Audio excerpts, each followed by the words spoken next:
Huwag mo na akong tignan ng ganyan, Susya. Nakakasuka ang bawat luhang pumapatak mula sa mga mata mong mapanlinlang.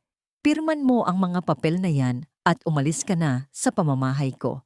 Ang mga salitang yon ni Santi ay tila mga talim ng balisong na humiwa sa katahimikan ng kanilang silid. Ang boses na dati ay puno ng lambing, ngayon ay kasing lamig na ng yelo sa Antarctica. Sa gitna ng marangyang hapagkainan na inihanda ni Susya para sa kanilang ikalawang anibersaryo, tumigil ang mundo. Ang bango ng paboritong adobo ni Santi na buong pagmamahal niyang niluto mula sa huling sentimo ng kanyang ipon ay tila naging amoy ng nabubulok na pangarap. Dahan-dahang napatingin si Susya sa kanyang kanang kamay. Hawak-hawak pa rin niya ang isang maliit na puting sapatos ng sanggol, isang sorpresa para sa asawa na 3 buwan na niyang itinatago sa kanyang sinapupunan. Nais sana niyang sabihin na magiging 3 na sila, na ang bunga ng kanilang pagmamahalan ay nabubuhay na sa loob niya. Ngunit ang puting sapatos ay dahan-dahang nalaglag sa sahig. Walang tunog, tila isang simbolo ng kanyang dignidad na tinatapak-tapakan sa sandaling iyon. Santi, anong ibig sabihin nito? Anibersaryo natin ngayon. Bakit may divorce papers? Ang boses ni Susya ay nangangatog, halos isang bulong na lamang, habang ang kanyang puso ay nagsisimulang tumibok ng mabilis at masakit. Tila isang ibong nagpupumiglas sa loob ng isang masikip na hawla. Isang matunog na tawa ang narinig mula sa likuran ni Santi. Doon ay nakatayo si Doña Imelda, ang kanyang biyenan, suot ang isang ngiting puno ng lason. Sa tabi nito ay si Valentina, ang babaeng laging nakabuntot sa pamilya Montefalco, na ngayon ay nakatingin sa kanya ng may halong pandidiri. "Huwag ka nang magmalinis, Susya," sabi ni Doña Imelda, habang inilalapag ang isang tablet sa ibabaw ng mesa. "Akala mo ba ay hindi namin malalaman ang dumi mo? Ang isang Montefalco ay hindi nararapat sa isang babaeng handang ibenta ang sarili sa kung sino-sinong pasyente para lamang sa pera. Nakakadiri. You're a stain on our family's reputation." Pinindot ni Doña Imelda ang play sa isang video.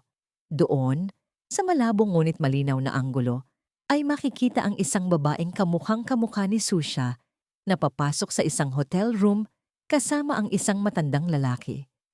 Ang mundo ni Susya ay tila gumuho.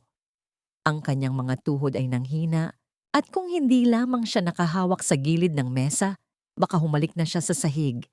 "Hindi ako yan, Santi. Maniwala ka sa akin. Alam mong hinding-hindi ko magagawa yan."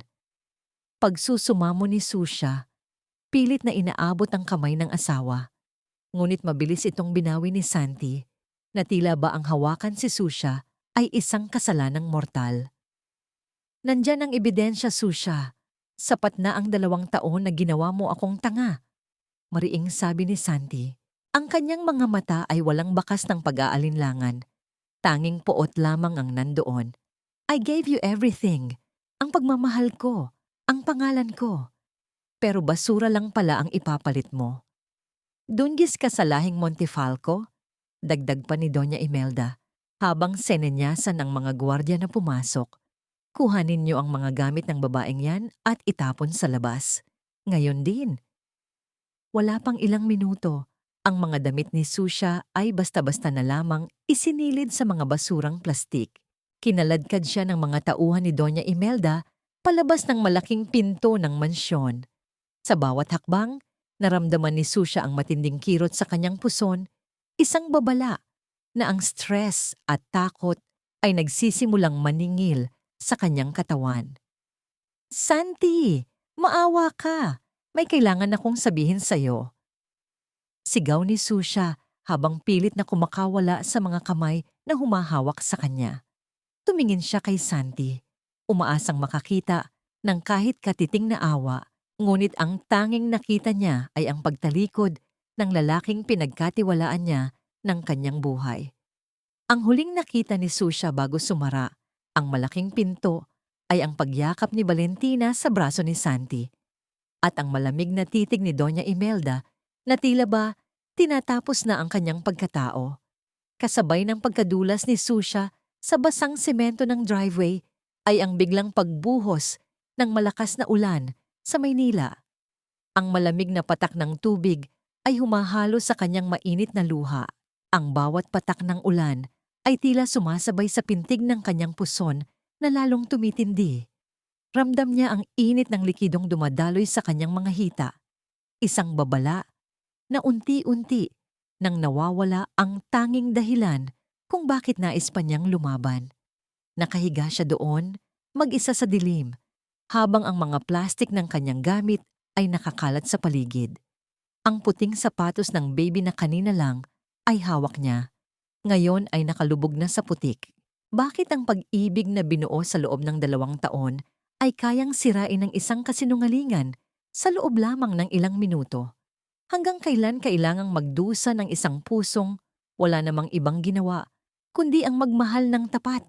Sa gitna ng kulog at kidlat, ang tanging maririnig na lamang ay ang mahina at gumaralgal na boses ni Susha bago nilamon ng dilim ang kanyang malay. Santi, ang anak natin. 6 na taon ang mabilis na dumaan. Tila mga pahina ng isang lumang libro na pilit binabago ang bawat salita ng pait at pighati. Sa loob ng marangyang silid ng isang hotel sa New York, ang dating babaeng nakahiga sa basang semento ng Maynila ay wala na. Ang nakatayo sa harap ng salamin ay si Dr. Susha Ledesma, isang iginagalang na neurosurgeon na ang mga kamay ay itinuturing na milagro sa larangan ng medisina. Ang kanyang suot na itim na gown ay yumayakap sa kanyang katawan ng may dignidad, malayo sa basang plastik na naging tanging proteksyon niya noon laban sa lamig ng ulan. Ngunit sa likod ng kanyang matitigas na titig at propesyonal na ngiti, may isang bahagi ng kanyang puso na nananatiling nakasara. Tila isang sugat na kahit maghilom ay nag-iwan ng malalim at madilim na pilat. Ang katahimikan ng kanyang silid ay binasag ng maliliit na hakbang patungo sa kanyang kinalalagyan. Isang batang lalaki na may mga matang tila kinuha mula sa kanyang mga panaginip at bangungot ang yumakap sa kanyang binti. "Mommy, you look like a queen," sabi ni Sebas, ang kanyang 6 na taong gulang na anak.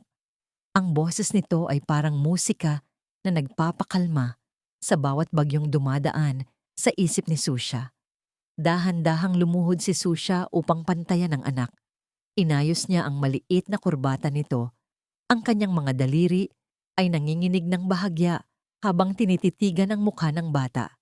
Si Sebas ay ang buhay na alaala ni Santi. Ang hugis ng ilong, ang kislap ng mga mata at ang paraan ng pagngiti. Ngunit para kay Susha, ang batang ito ay hindi isang Montefalco. Siya ay isang Ledesma, ang kanyang lakas, ang kanyang dahilan kung bakit siya bumangon mula sa hukay ng kawalan. "And you are my little prince, Sebas. Always remember that," bulong ni Susha habang hinahalikan ng noo ng anak. Sa sandaling iyon, ang kanyang cellphone na nasa ibabaw ng mesa ay nagsimulang umilaw at gumalaw. Lumilikha ng isang mabigat na tunog sa ibabaw ng kahoy. Nang makita ang numerong tumatawag, tila tumigil ang pag-agos ng dugo sa kanyang mga ugat. Isang international call mula sa Pilipinas. Isang numerong kahit kailan ay hindi niya malilimutan dahil ito ang numerong nagmula sa impyernong kinalakihan niya noon. "Hello?" Ang boses ni Susha ay kasing lamig ng hangin sa labas ng bintana. "Susha, o dapat ko bang sabihing Dr. Ledesma?" Ang boses sa kabilang linya ay puno pa rin ng pagmamataas, bagaman may halong panginginig na hindi nito maitago. "Doña Imelda." "What do you want, Doña Imelda? I believe we said everything we needed to say 6 years ago," tugon ni Susha. Ang kanyang kaliwang kamay ay mahigpit na nakakapit sa gilid ng mesa hanggang sa mamuti ang kanyang mga kuko. "Santi is dying, Susha. May tumor siya sa utak na walang sinumang doktor dito sa bansa ang gustong humawak. Sabi nila, ikaw lang ang pag-asa," ang sabi ng matandang babae. At pagkatapos, idinagdag nito ang mga salitang nagpaliyab sa galit sa dibdib ni Susha. "Isipin mo na lang ang utang na loob mo sa amin. Naging bahagi ka ng pamilyang ito Bungkulin mo ang iligtas ang asawa mo. Isang mapait na tawa ang kumawala sa mga labi ni Susha. Utang na loob? Pagkatapos siyang itapon na parang basura? Pagkatapos siyang saktan, hiyain, at iwanang mamatay kasama ang anak niya? Wala akong utang na loob sa inyo, Doña Imelda. Ang tanging utang na mayroon ako ay sa sarili ko at sa anak ko. Mariing sabi ni Susha. And for your information, Santi is not my husband. He is a ghost from a past I already burned. Ngunit habang binibitiwan niya ang mga salitang yon, ang kanyang paningin ay dumapo sa isang lumang litrato na nakatago sa kanyang pitaka. Ang tanging litrato ni Santi na hindi niya nagawang sunugin. Hindi dahil sa mahal pa niya ito, kundi dahil kailangan niyang laging paalalahanan ang sarili kung sino ang sumira sa kanya. Doctor, please. I am begging you. Name your price. Ang boses ni Imelda ay tila nagmamakaawa na ngayon. Isang bagay na akala ni Susha ay hindi kailanman mangyayari. Huminga ng malalim si Susha. Ang kanyang isip ay mabilis na naglakbay. Nakita niya ang pagkakataon. Hindi ito tungkol sa pera. Hindi rin ito tungkol sa pagliligtas ng buhay. Ito ay tungkol sa pagbabalik upang harapin ang mga demonyong pumatay sa kanyang pagkatao.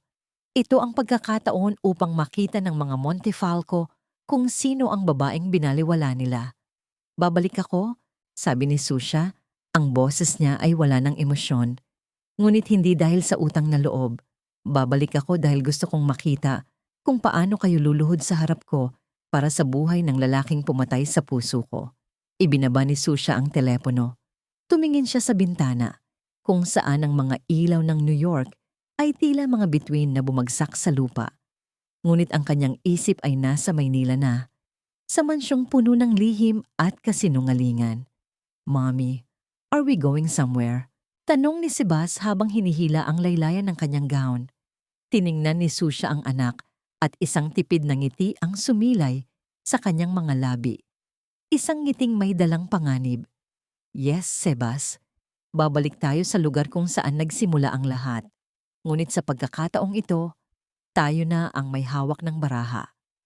Ang tunog ng kanyang mga takong sa sahig habang naglalakad siya patungo sa kanyang maleta ay tila isang martsa ng digmaan. Bawat hakbang ay may bigat, bawat hakbang ay may dalang paniningil. Ang bawat pag-ikot ng gulong ng sasakyan sa ibabaw ng graba sa driveway ng mansyong Montefalco ay tila isang mabigat na pintig sa dibdib ni Susha. Ang dambuhalang pintuang bakal na dati ay nagsilbing hangganan ng kanyang impyerno. Ngayon ay bumubukas upang tanggapin siya hindi bilang isang biktima, kundi bilang isang tagapagligtas na may dalang sariling mga panuntunan. Pagbaba niya ng sasakyan, sinalubong siya ng mainit na hangin ng Maynila. May dalang amoy ng mga sampagita at alikabok, na tila pilit siyang hinihila pabalik sa mga alaalang nais na niyang ibaon. Nakatayo sa tapat ng malaking pinto ang mga kasambahay. Ang kanilang mga mukha ay nakapinta ang gulat at hindi makapaniwalang ekspresyon. Doon, sa gitna ng mga ito, ay nakita niya si Yaya Loring. Ang matandang babaeng nag-alaga sa kanya noon ay tila mas lalong tumanda. Ang mga mata nito ay naluluha habang nakatingin sa kanyang dating alaga. Ngunit hindi maaring magpadala sa emosyon si Susha. Ang kanyang mukha ay nanatiling parang isang pader na yari sa semento. Matigas, malamig, at walang puwang para sa awa. Pagpasok niya sa malawak na salas, ang marangyang chandelier sa itaas ay nagbibigay ng mga kislap na tila nanunuya. Doon ay naghihintay si Doña Imelda, nakaupo sa kanyang paboritong silya na parang isang reyna sa kanyang trono. Ngunit sa pagkakataong ito, hindi yumukod si Susha dahil sa takot.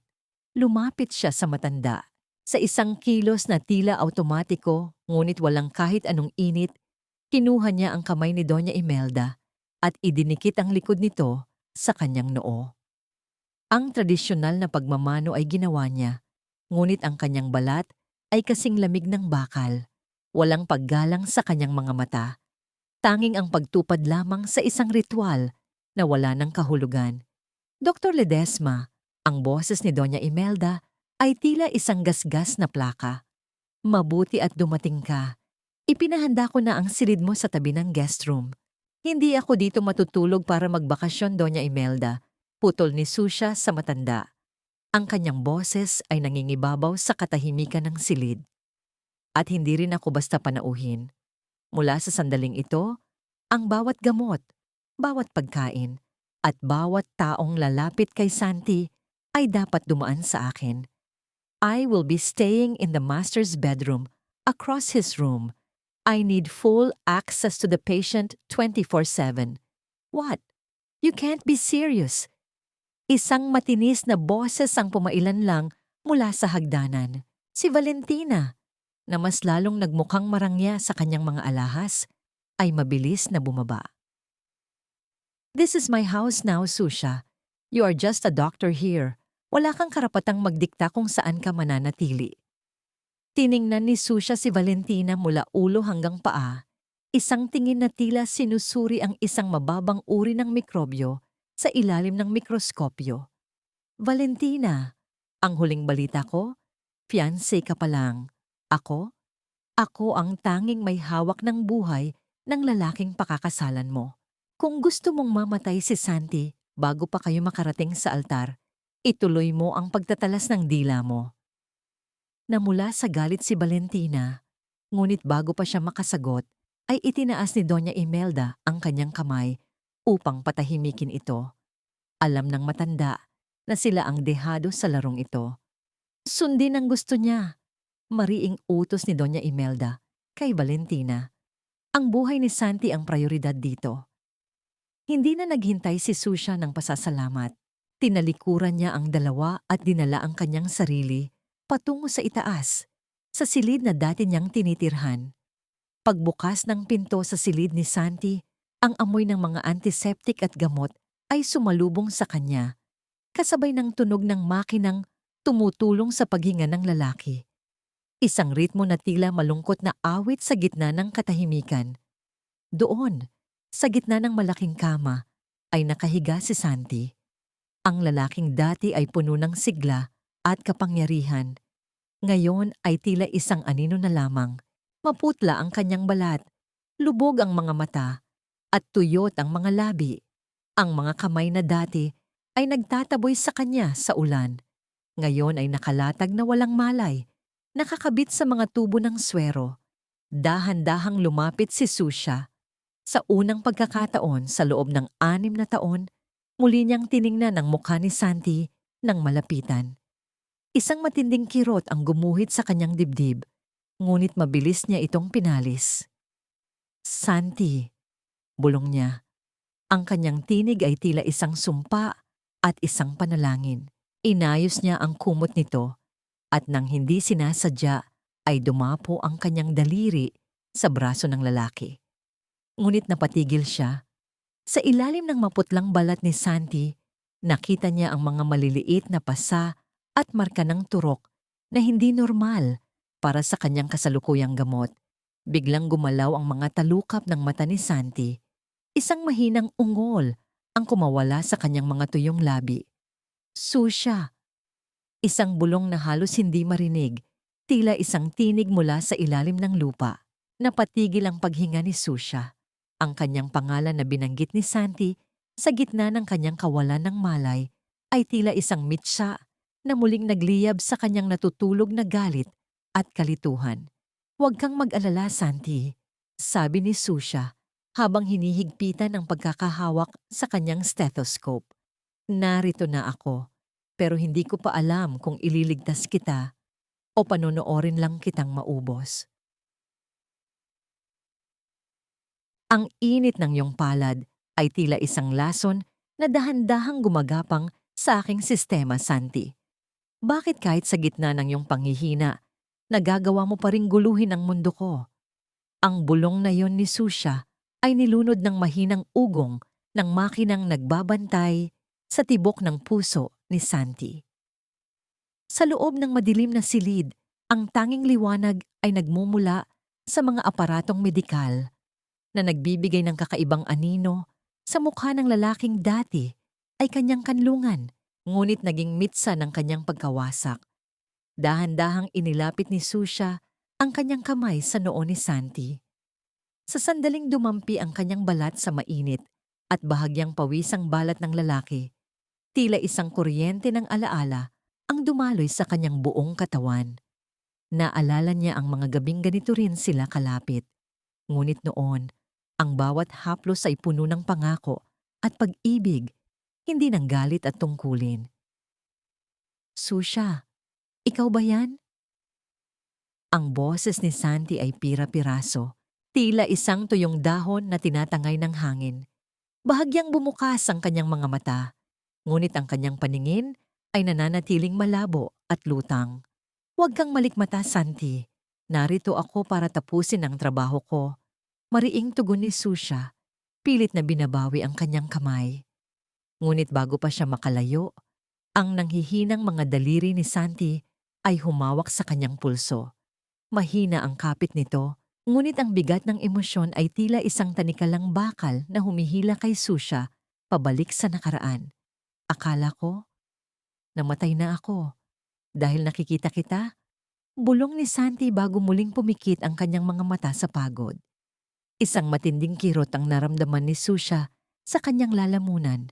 Gusto niyang sumigaw, gusto niyang itanong kung bakit ito ang kinalabasan nilang dalawa pagkatapos ng lahat. Ngunit mas nanaig ang kanyang pagiging doktor. Inilipat niya ang kanyang atensyon sa braso ni Santi upang suriin ang swero. Doon, sa ilalim ng malamlam na liwanag, ay mas malinaw niyang nakita ang mga marka ng turok na napansin niya kanina. Hindi ito marka ng karaniwang IV fluids. Ang mga pasa ay kulay ube at madilaw. Tanda na madalas at paulit-ulit ang pagturok sa bahaging iyon. Bilang isang eksperto, alam ni Susha na may kung anong kemikal na ipinapasok sa katawan ni Santi na hindi kasama sa kanyang opisyal na record ng gamot. Dahil sa kuryosidad at pangamba, lumabas muna si Susha ng silid upang kumuha ng mainit na tubig sa kusina. Sa gitna ng madilim na pasilyo, nakita niya si Yaya Loring na tila may kinukuha sa cabinet. Ang matanda ay tila balisa, palaging tumitingin sa kanyang likuran. Yaya Loring, tawag ni Susha sa mahinang boses. Napatalon sa gulat ang matanda. Muntik nang mabitawan ang hawak na tasa. Ay anak, Susha, ikaw pala. Bakit mukhang nakakita kayo ng multo? At anong ginagawa niyo rito sa ganitong oras? Tanong ni Susha habang sinusuri ang bawat galaw ng matanda. Lumapit si Yaya Loring at hinawakan ang kamay ni Susha. Ang kanyang mga daliri ay nanginginig. Anak, mag-iingat ka sa bahay na ito. Hindi lahat ng nakikita mo ay totoo. Huwag kang basta-basta kukuha ng inumin o pagkain na hindi mo nakikitang inihahanda. Ano ang ibig ninyong sabihin, Yaya? May kinalaman ba ito sa mga marka sa braso ni Santi? Bago pa makasagot ang matanda, isang matigas na tunog ng mga takong sa marmol na sahig ang umalingaw-ngaw mula sa hagdanan. Si Doña Imelda ay pababa, suot ang kanyang marangyang robe at ang kanyang mga mata ay matalas na nakatitig sa dalawa. Loring, bumalik ka na sa kwarto mo. Hindi mo dapat ginagambala ang ating. Mahal na doktor, ang boses ni Imelda ay puno ng babala. Yumuko si Loring at mabilis na umalis. Iniwan si Susha na nakaharap sa matandang reyna ng mga Montefalco. Lumapit si Imelda kay Susha. Ang amoy ng kanyang mamahaling pabango ay tila sumasakal sa hangin. Huwag mong masyadong pakialaman ang mga bagay na hindi kasama sa iyong kontrata, Dr. Ledesma, sabi ni Imelda habang nakangiti ng mapait. Ang tungkulin mo lang ay ang operahan ng anak ko. Huwag kang mag-imbestiga sa mga bagay na baka pagsisihan mong nalaman mo. Bilang kanyang doktor, ang lahat ng tungkol sa kalusugan niya ay trabaho ko, Doña Imelda. At kung may nakikita akong mali, hindi ko ito palalagpasin. Hamon ni Susha. Nang bumalik si Susha sa silid ni Santi, ang katahimikan ay tila mas lalong naging mabigat. Lumapit siya sa isang malaking florera ng bulaklak na malapit sa kama ni Santi. May napansin siyang kislap ng salamin sa ilalim ng mga dahon nito. Nang iusog niya ang plorera, tumambad sa kanya ang isang maliit na bote ng gamot na walang label, ngunit may natitira pang kaunting likido sa loob. Isang malamig na hinala ang bumalot sa puso ni Susha. Alam niya ang amoy ng gamot na ito. Isang uri ng malakas na sedative na kapag ginamit ng matagal ay maaaring makasira sa memorya at katinuan ng isang tao. Sino ang naglalagay ng kamatayan sa iyong mga ugat habang ako ay pilit na naglalagay ng buhay? Santi. At bakit tila ang buong mansyong ito ay sabay-sabay na humihinga ng mga kasinungalingan? Sabihin mo lang ang presyo, Susha. Isang maliit na pagkakamali lang sa loob ng operating room at magiging malaya na tayong lahat mula sa pabigat na ito. Ang mga salitang yon ni Valentina ay tila isang malapot at maduming putik na dumungis sa kaputian ng silid ni Santi. Nakatayo siya sa harap ni Susha. Ang kanyang mga braso ay nakahalukip-kip at ang isang mapanuyang ngiti ay nakaukit sa kanyang mga labi na kasing pula ng sariwang dugo. Sa mga sandaling iyon, kasalukuyang tinitignan ni Susha ang medical chart ni Santi. Pilit na iniintindi ang bawat pintig at daloy ng buhay sa katawan ng lalaki upang masiguro ang tagumpay ng operasyon. Ang mungkahi ni Valentina ay hindi lamang isang insulto sa kanyang propesyon, kundi isang sampal sa kanyang pagkatao. Hindi ko alam na ang halaga pala ng pag-ibig mo kay Santi ay nakabase sa kung kailan siya mawawala. Valentina, mahinang tugon ni Susha. Ang kanyang mga daliri ay dahan-dahang gumalaw sa ilalim ng kanyang puting coat. Pinindot ang record button sa kanyang cellphone na nakatago sa bulsa. Huwag tayong maglokohan dito. Alam nating pareho na hindi mo siya mahal. Narito ka para sa pera, hindi ba? O baka para sa paghihiganti? Humakbang palapit si Valentina. Ang amoy ng kanyang mamahaling pabango ay tila sumasakal sa hangin. Isipin mo, kapag namatay si Santi sa mesa, ikaw ang magiging biktima ng tadhana at ako ang magiging mayamang byuda. Bibigyan kita ng halagang hindi mo kikitain kahit magpuyat ka pa sa ospital habang buhay. Tumingin si Susha ng diretso sa mga mata ni Valentina. Ang buhay ay hindi isang negosyo na maaari mong i-negotiate sa palengke. Lumabas ka na. May trabaho pa ako. Nang makaalis si Valentina na may kasamang iritableng pag-irap, naiwan si Susha na nanginginig ang buong katawan. Hindi dahil sa takot, kundi dahil sa matinding dumi na nararamdaman niya sa paligid ng mga taong ito. Kinagabihan, ang hapunan sa mansyong Montefalco ay tila isang ritual ng mga mapagpanggap. Ang mahabang mesa ay puno ng mga masasarap na putahe. Ngunit ang bawat subo ni Susha ay tila naging lasa ng abo. Nakaupo sa kabisera si Doña Imelda. Suot ang kanyang mga alahas na kumikinang sa ilalim ng chandelier habang si Valentina ay abala sa pag-aayos ng kanyang buhok. Narinig ko na masyado kang mapili sa mga gamot na ibinibigay sa anak ko, Dr. Ledesma, simula ni Doña Imelda habang marahang hinihiwa ang kanyang steak. Ang tunog ng kutsilyo na humahaplos sa porselana ay tila isang babala. Baka nakakalimutan mo na panauhin ka lang dito. Ang mga gamot na yon ay galing sa pinakamahusay na supplier ng pamilya. Ang mga gamot na yon ang dahilan kung bakit lalong lumalala ang kondisyon ni Santi, Doña Imelda. Matapang na sagot ni Susha. Inalis ko na ang mga sedatives na hindi kailangan. Mas makakabuti sa kanya ang maging gising ang isip bago ang operasyon. Isang mapait na tawa ang kumawala sa mga labi ng matanda. Masyado kang mayabang. Akala mo ba ay porke galing ka sa Amerika ay alam mo na ang lahat? Noong narito ka pa bilang asawa ni Santi, isa ka lang namang hamak na tagapagluto at tagalaba. Saan mo nakuha ang kapal ng mukha mong diktahan kami? Nakuha ko ang kapal ng mukha ko sa parehong lugar kung saan ninyo nakuha ang kakayahan ninyong itapon ang sariling manugang sa ulan. Tugon ni Susha. Ang kanyang boses ay nananatiling mahinahon, ngunit may talim. At tungkol sa kayamanan ng mga Montefalco, napansin ko ang mga red notices mula sa bangko na nakatago sa library. Mukhang ang marangyang hapunan na ito ay utang na lang din, hindi ba? Napatigil sa pagnguya si Valentina. habang ang mukha ni Doña Imelda ay naging kasing puti ng telang hapag. Ang katotohanang unti-unti nang nauubos ang yaman ng kanilang pamilya ay isang lihim na pilit nilang itinatago sa lipunan. Wala kang alam, sigaw ni Valentina habang itinatapon ang kanyang table napkin sa mesa. Alam ko ang lahat, sabi ni Susha habang tumatayo. At alam ko rin kung ano ang ginagawa ninyo kay Santi. Pagkatapos ng hapunan, bumalik si Susha sa kanyang pansamantalang laboratorio sa loob ng kanyang silid. Kinuha niya ang maliit na bote na natagpuan niya kanina at inilabas ang isang testing kit na palihim niyang kinuha mula sa kanyang gamit. Ang kanyang puso ay mabilis na tumitibok habang hinihintay ang resulta ng kemikal na reaksyon. Nang magbago ang kulay ng likido sa test tube, tila tumigil ang pag-ikot ng mundo para kay Susha. Ang suspensya niya ay napatunayan.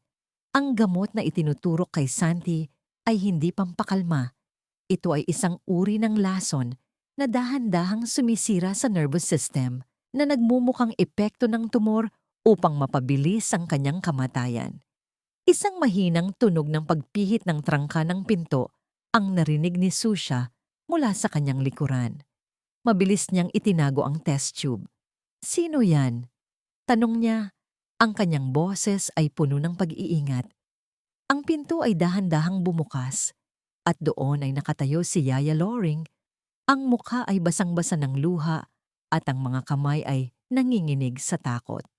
Anak, Susha, nakita ko. Nakita ko kung sino ang naglalagay ng lason sa swero ni Santi gabi-gabi. Bulong ng matanda.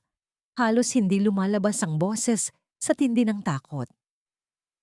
Bago pa makapagsalita si Susha, isang anino ang mabilis na dumaan sa pasilyo sa likod ni Yaya Loring at isang malakas na tunog ng pagkabasag ng paso ang umalingaw-ngaw sa labas na sinundan ng biglang pagpatay ng lahat ng ilaw sa buong mansyon. Mommy, miss na kita. Kailan ka po uuwi? Sabi ni Lola, nasa work ka lang daw po. Pero bakit ang tagal? Ang boses ni Sebas sa video call ay tila isang malambot na haplos sa gitna ng magulo at madilim na mundong muling kinasasadlakan ni Susha. Sa loob ng kanyang silid, tanging ang liwanag mula sa screen ng kanyang cellphone ang nagbibigay ng anyo sa kanyang mukha. Nakikita niya ang malalaking mata ng anak, ang mga matang tila nangungusap at nagtatanong kung bakit kailangang magkalayo silang dalawa. Sandali na lang anak, malapit na tayong magkasama muli. Be a good boy for Lola, okay? Mommy loves you so much, bulong ni Susha. Ang kanyang mga mata ay nagsisimulang manlabo dahil sa nagbabadyang luha. Isang malakas na katok sa pinto ang biglang bumasag sa katahimikan na nagdulot ng matinding kaba sa dibdib ni Susha. Mabilis niyang pinatay ang tawag at itinago ang cellphone sa ilalim ng kanyang unan. Ang kanyang puso ay tila isang tambol na mabilis ang pagpalo habang dahan-dahan niyang binubuksan ang pinto. Doon ay nakatayo si Doña Imelda. Ang kanyang mga mata ay nanunuri, tila naghahanap ng anumang lihim na itinatago sa loob ng silid. Sino ang kinakausap mo, Dr. Ledesma? Narinig kong may boses ng bata? Tanong ng matanda. Ang kanyang tinig ay puno ng hinala. Isang pasyente ko sa Amerika, Doña Imelda. Isang bata na nangangailangan ng follow-up consultation. Hindi ba't normal lang sa isang doktor ang magkaroon ng malasakit? Tugon ni Susha nang may pekeng kapanatagan. Nang makaalis ang matanda, hindi na mapakali si Susha. Kailangan niyang malaman ang katotohanan. Lumabas siya ng silid at nagtungo sa library, ang lugar kung saan itinatago ang lahat ng mahahalagang dokumento ng pamilya Montefalco. Sa ilalim ng madilim na silid na puno ng amoy ng lumang papel at alikabok, hinalughog niya ang isang vault na alam niyang hindi pinalitan ng password mula pa noon. Sa loob ng isang itim na folder, tumambad sa kanya ang isang dokumento na tila nagpatigil sa pagdaloy ng panahon. Ang kanilang divorce papers, 6 na taon na ang nakalilipas, ngunit nang tignan niya ang bahagi kung saan dapat naroon ang lagda ni Santi. Ang papel ay malinis. Walang pirma. Walang bakas ng tinta. Hindi kailanman pinirmahan ni Santi ang paghihiwalay nila. Ang lahat ng alam ni Susha, ang lahat ng galit na kanyang dinala sa loob ng 6 na taon ay tila nabahiran ng isang malaking katanungan. Bakit? Bakit niya hinayaang palayasin si Susha kung hindi niya rin naman pala kayang bitawan ang kanilang sumpaan? Bago pa man siya makapagsuri ng malalim, isang malakas na tunog ng pagbagsak mula sa kabilang silid, ang silid ni Santi, ang umalingaw-ngaw sa buong pasilyo. Sinundan ito ng matitinis na tili ni Valentina. "Santi, anong nangyayari sa'yo? Doña Imelda, tulong!"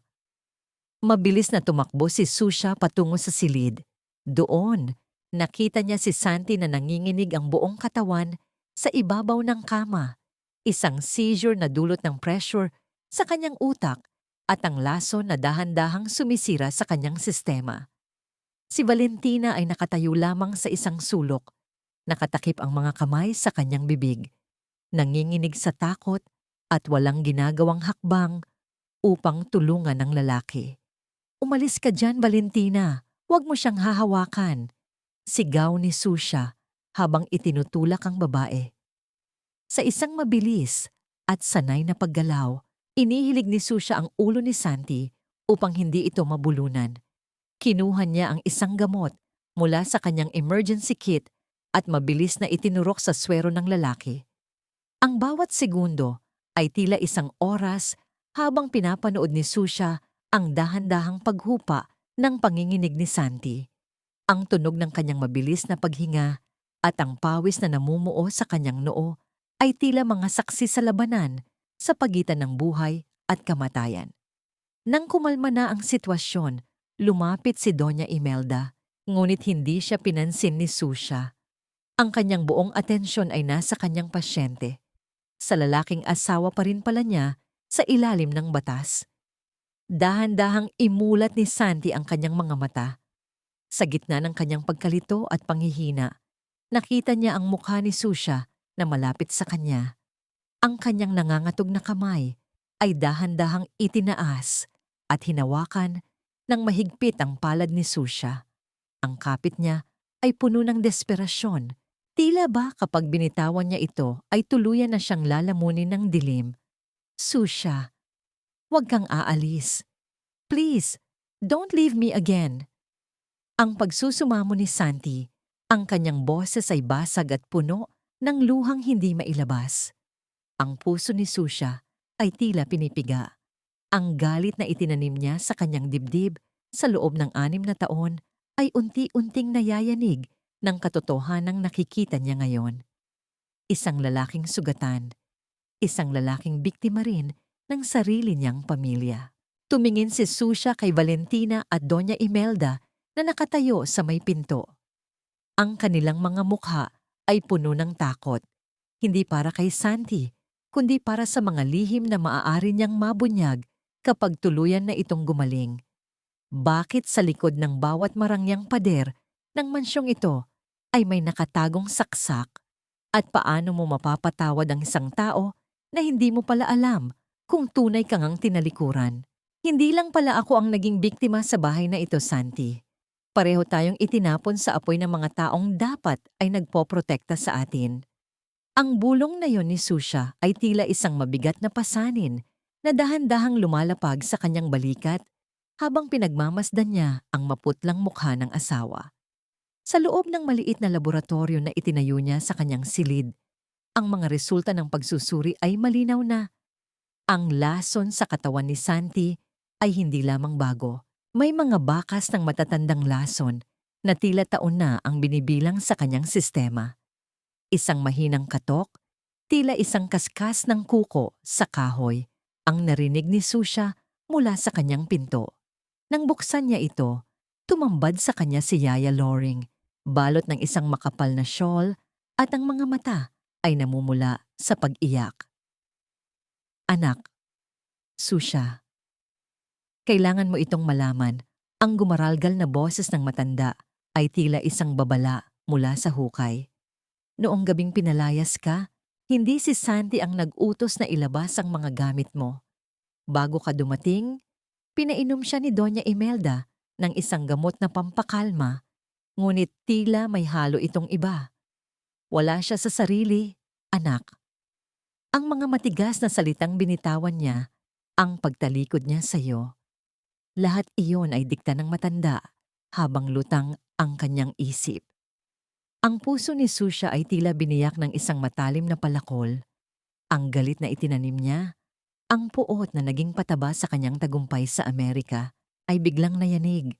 Kung biktima rin si Santi, kung gayon ay 6 na taon silang ninakawan ng pagkakataong maging masaya. Bakit ngayon niyo lang sinabi, Yaya? Tanong ni Susha. Ang kanyang boses ay puno ng pait. Takot ako, Susha. Binalaan ako ni Doña Imelda na kung magsasalita ako, wala kang babalikang pamilya sa probinsya. Pero ngayong nakikita ko si Santi na dahan-dahang pinapatay ni Valentina at ng kanyang sariling ina, hindi ko na kaya ang konsensya ko, sagot ng matanda habang humahagulgol ng tahimik. Pagkaalis ni Yaya Loring, bumalik si Susha sa silid ni Santi. Dala ang isang palanggana ng maligamgam na tubig at malinis na bimpo, dahan-dahan niyang nilinis ang katawan ng lalaki. Ang bawat haplos ng bimpo sa balat ni Santi ay tila isang paraan ng paghingi ng paumanhin para sa mga taong wala siyang malay na kinamuhian niya ang maling tao. Sa katahimikan ng gabi, nagsimulang humuni si Susha, isang lumang lullaby na dati nilang inaawit noong mga unang buwan ng kanilang pagsasama, bago pa dumating ang unos.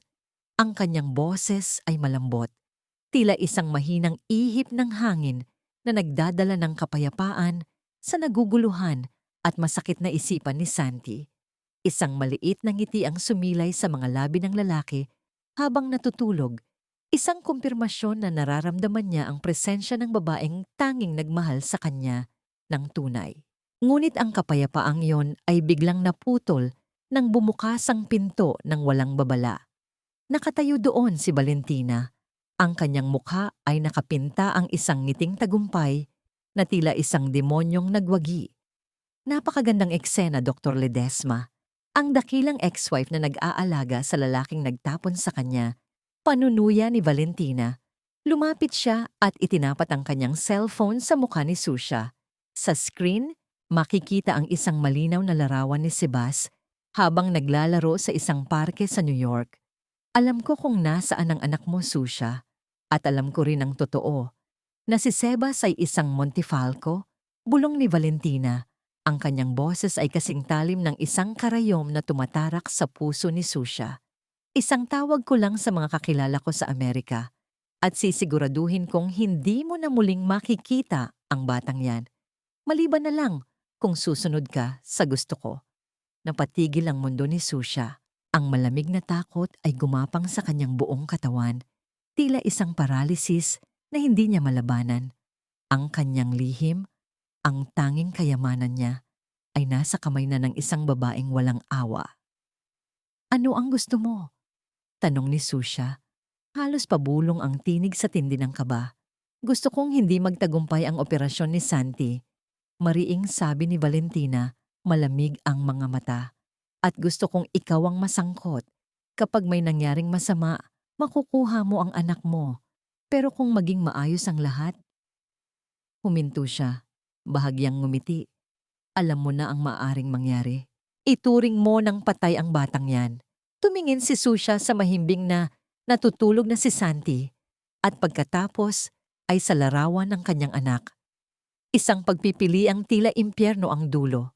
Ang buhay ng lalaking nagsisimula pa lang niyang maintindihan o ang buhay ng batang naging dahilan ng kanyang muling pagsilang. Sino ang itatapon mo sa bangin upang maligtas ang isa? Susha. At hanggang kailan mo kayang panindigan ang isang sumpa na nakasulat sa dugo? Ang bawat tibok ng aking puso ay tila isang timer ng bomba na nagbabadyang sumabog, Valentina.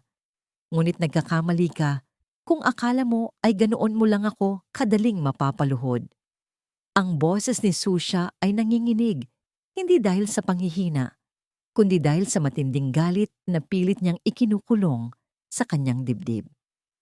Nakatayo siya sa tapat ng bintana ng silid ni Santi habang ang liwanag ng buwan ay tumatama sa maputlang mukha ni Valentina na tila isang demonyong nagtatago sa likod ng isang magandang maskara. "Huwag kang masyadong kampante, Susha," panunuyan ni Valentina habang dahan-dahang pinapatay ang screen ng kanyang cellphone. Ngunit ang imahe ni Sebas ay tila nakaukit na sa mga mata ni Susha. Isang maling galaw mo lang, isang maling hiwa sa utak ni Santi at mawawalan ka ng asawa. At mawawalan ka rin ng anak. Win-win solution para sa akin, hindi ba? Isang malakas na tunog ng pagsara ng pinto ang umalingaw-ngaw sa pasilyo nang lumabas si Valentina. Iniwan si Susha na mag-isa sa gitna ng katahimikan na tila sumasakal sa kanya. Napasandal si Susha sa dingding. Dahan-dahang napadausdos hanggang sa mapaupo siya sa sahig. Ang kanyang mga kamay ay nanginginig ng tindi at ang kanyang paghinga ay pira-piraso. Paano siya hahawak ng scalpel kung ang bawat daliri niya ay tila binabalot ng yelo sa takot? Paano niya ililigtas ang lalaking nagsisimula pa lang niyang patawarin kung ang kapalit nito ay ang buhay ng batang naging dahilan ng kanyang muoysaw na taon na pakikipaglaban?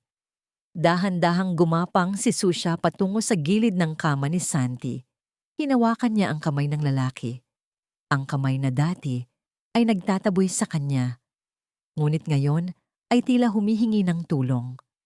Sa gitna ng kanyang delirium, bahagyang gumalaw ang mga labi ni Santi. Tila binabanggit ang isang pangalan na hindi niya marinig. "Santi, kung alam mo lang kung anong klaseng impyerno ang kinasasadlakan ko ngayon," bulong ni Susha. Ang kanyang mga luha ay pumatak sa palad ng lalaki. Tumayo si Susha at nagtungo sa kanyang silid. Kinuha niya ang kanyang laptop at mabilis na nag-send ng isang encrypted message kay Rafael, ang tanging taong pinagkakatiwalaan niya sa Amerika.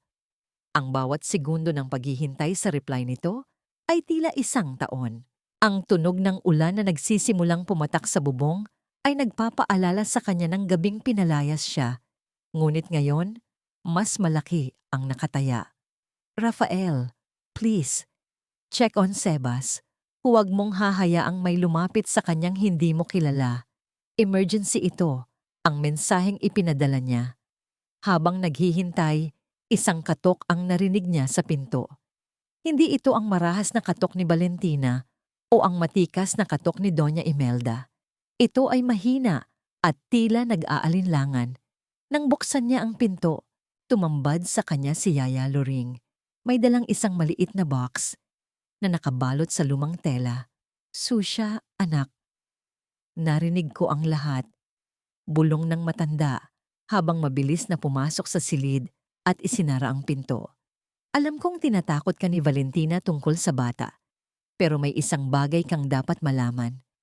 Binuksan ni Yaya Loring ang box. Sa loob nito ay may mga lumang sulat at isang USB drive. "Ito ang mga ebidensyang itinago ko sa loob ng 6 na taon. Hindi lang si Doña Imelda ang may pakana ng lahat. Si Valentina. May mas malalim siyang dahilan kung bakit niya gustong makuha ang yaman ng mga Montefalco at ang batang si Sebas. Hindi lang siya anak mo, Susha. Siya ang tanging susi upang mabawi mo ang lahat." Napatigil si Susha nang mabasa ang isa sa mga sulat. Ang kanyang mga mata ay nanlaki sa gulat at ang kanyang puso ay tila tumigil sa pagtibok. Ang lihim na nakatago sa loob ng box na yon ay mas malaki at mas mapanganib kaysa sa inaakala niya. "Anong ibig sabihin nito, Yaya? Ang ibig ninyong sabihin, hindi tunay na anak ni Doña Imelda si Valentina?" Bago pa makasagot si Yaya Loring, biglang bumukas ang pinto at pumasok si Doña Imelda, kasunod ang 2 gwardiya. Ang kanyang mukha ay kasing tigas ng bato at ang kanyang mga mata ay naglalayab sa galit. "Loring, traidor ka!" sigaw ni Doña Imelda habang itinuturo ang matanda. "Ilayo niyo ang matandang yan. At ikaw, Dr. Ledesma, huwag mong isipin na malulusutan mo ako." Mabilis na kinuha ng mga gwardya si Yaya Loring habang pilit na inaabot ni Susha ang USB drive na nahulog sa sahig. Ngunit bago niya ito makuha, inapakan ito ni Doña Imelda. Dinurog ang tanging pag-asa ni Susha sa ilalim ng kanyang marangyang sapatos. Ang operasyon ay bukas ng umaga, Susha, sabi ni Doña Imelda nang may malamig na ngiti. Siguraduhin mong magiging matagumpay ito ayon sa napag-usapan ninyo ni Valentina. Dahil kung hindi mo lang anak ang mawawala sa iyo, pati ang iyong pangalan at ang iyong buhay ay lalamunin ng limot. Naiwan si Susha na nakatitig sa durog na USB drive. Ang bawat piraso ng salamin at bakal sa sahig ay tila sumasalamin sa kanyang nadurog na plano. Isang oras bago ang madaling araw, nakatanggap si Susha ng isang notification sa kanyang cellphone. Ito ay isang larawan mula sa isang unknown number. Ang larawan ay hindi na si Sebas sa parke. Ito ay si Sebas na natutulog sa kanyang sariling kama habang isang anino ng kamay ang nakahawak sa kanyang kumot. "The clock is ticking, Doctor," ang nakasulat na caption. Mapapatay mo ba ang lalaking muli mong minamahal upang mailigtas ang batang nagbibigay sa iyo ng dahilan upang mabuhay, Susha? O hahayaan mo bang lamunin kayong lahat ng dilim ng pamilya Montefalco?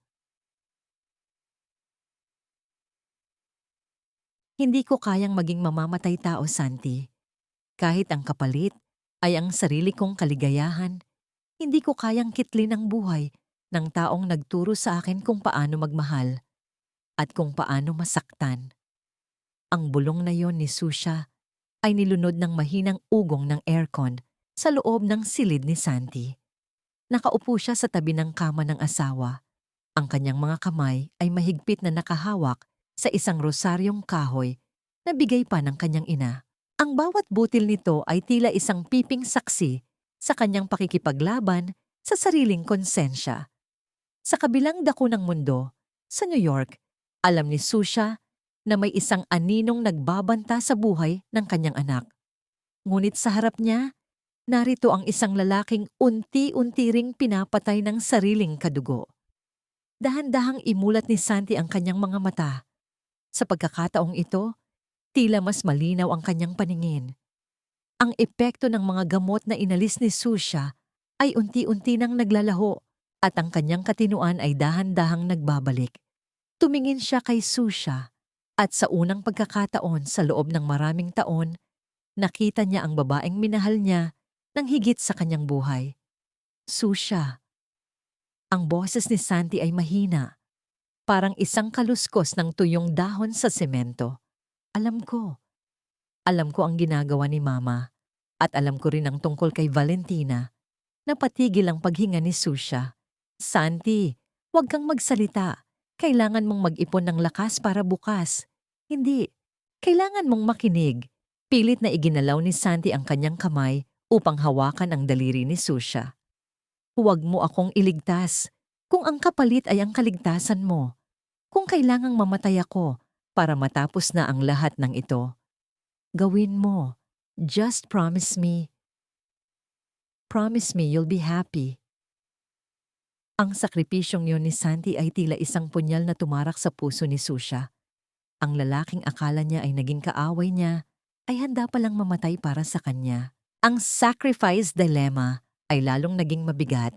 Paano niya magagawang saktan ang taong handang ibigay ang lahat para sa kanyang kapayapaan? Hindi ka mamamatay, Santi, mariing sabi ni Susha. Ang kanyang mga mata ay naglalayab sa determinasyon. Hinding-hindi ko hahayaang manalo sila. Isang biglang pagbukas ng pinto ang narinig nila. Pumasok si Valentina.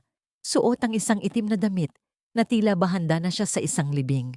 Ang kanyang mga mata ay nanunuya habang nakatingin sa dalawa. Anong drama ito? Isang huling pamamaalam? Panunuya ni Valentina.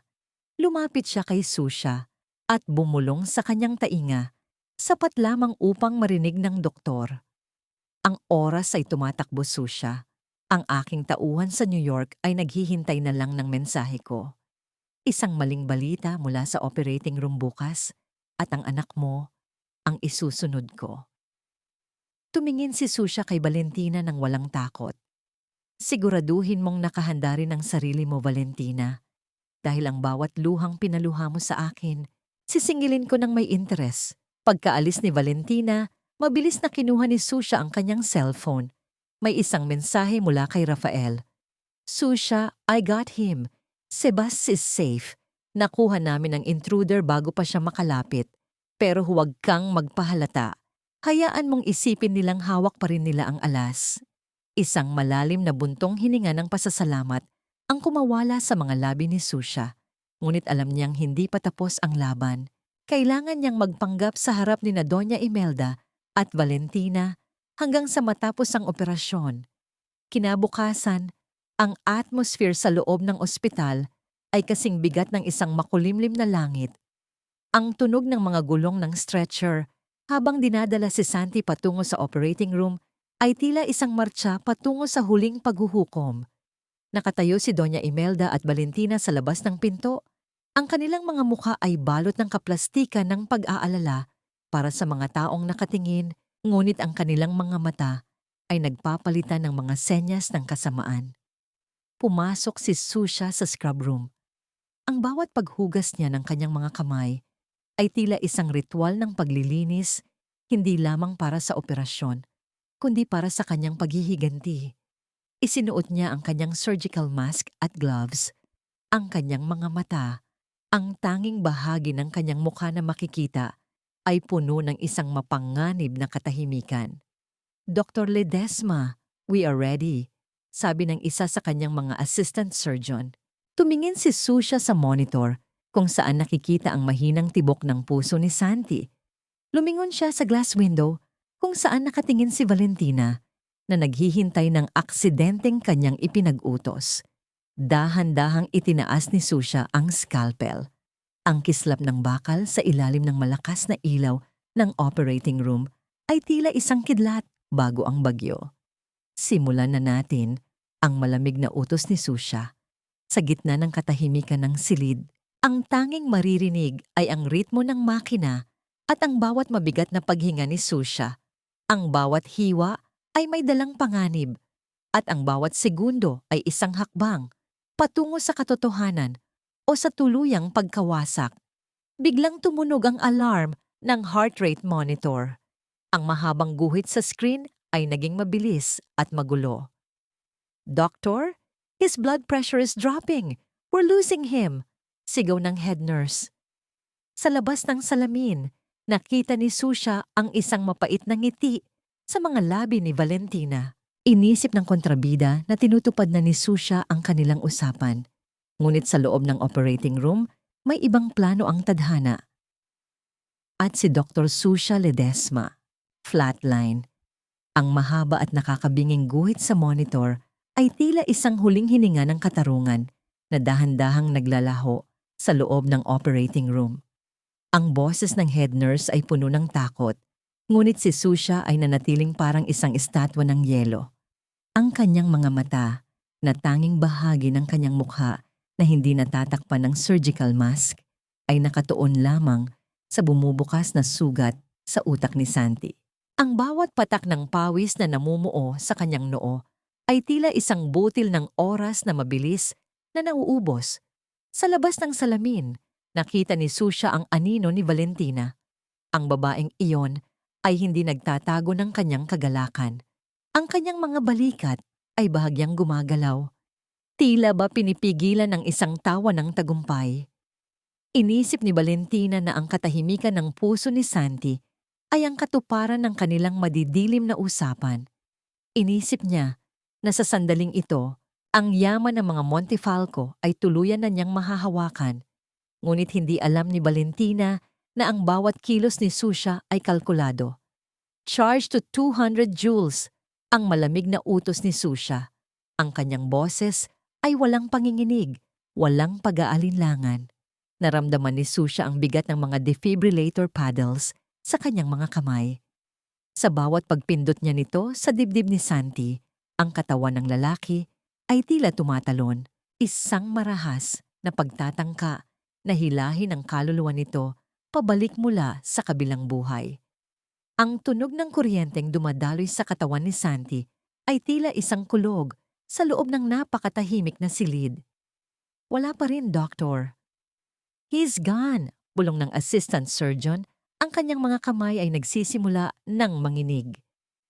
Hindi siya mamamatay hanggat hindi ko sinasabi. Mariing sagot ni Susha. Ang kanyang isip ay lumipad sandali kay Sebas. Ang kanyang anak ay ligtas na. Salamat kay Rafael. Ang kadena ng takot na nakagapos sa kanyang leeg ay naputol na. Ngayon, ang tanging natitira ay ang kanyang tungkulin bilang doktor at ang kanyang paniningil bilang asawa. Muli niyang inilapat ang paddles. Again, 300 joules. Clear! Ang katawan ni Santi ay muling napaangat mula sa mesa. At sa gitna ng desperasyon, isang mahina at gumaralgal na tunog ang narinig mula sa monitor. Ang mahabang guhit ay muling naging isang maliit na bundok. Isang mahina, ngunit matatag na tibok ng puso. May sinus na tayo. His BP is stabilizing. Sigaw ng nurse, ang tinig nito ay puno ng kaginhawaan. Hindi nagpakita ng emosyon si Susha. Ipinagpatuloy niya ang maselang bahagi ng operasyon.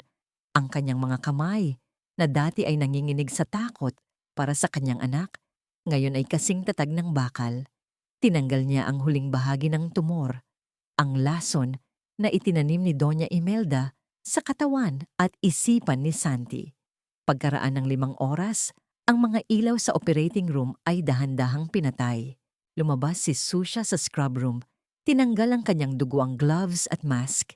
Ang kanyang mukha ay maputla. Ang kanyang mga mata ay malalim ang bilog dahil sa puyat at pagod. Ngunit may isang kislap doon na hindi pa nakikita ng sinuman. Pagbukas ng pinto patungo sa waiting area, sinalubong siya ni Valentina at Doña Imelda. Ang dalawa ay mabilis na lumapit.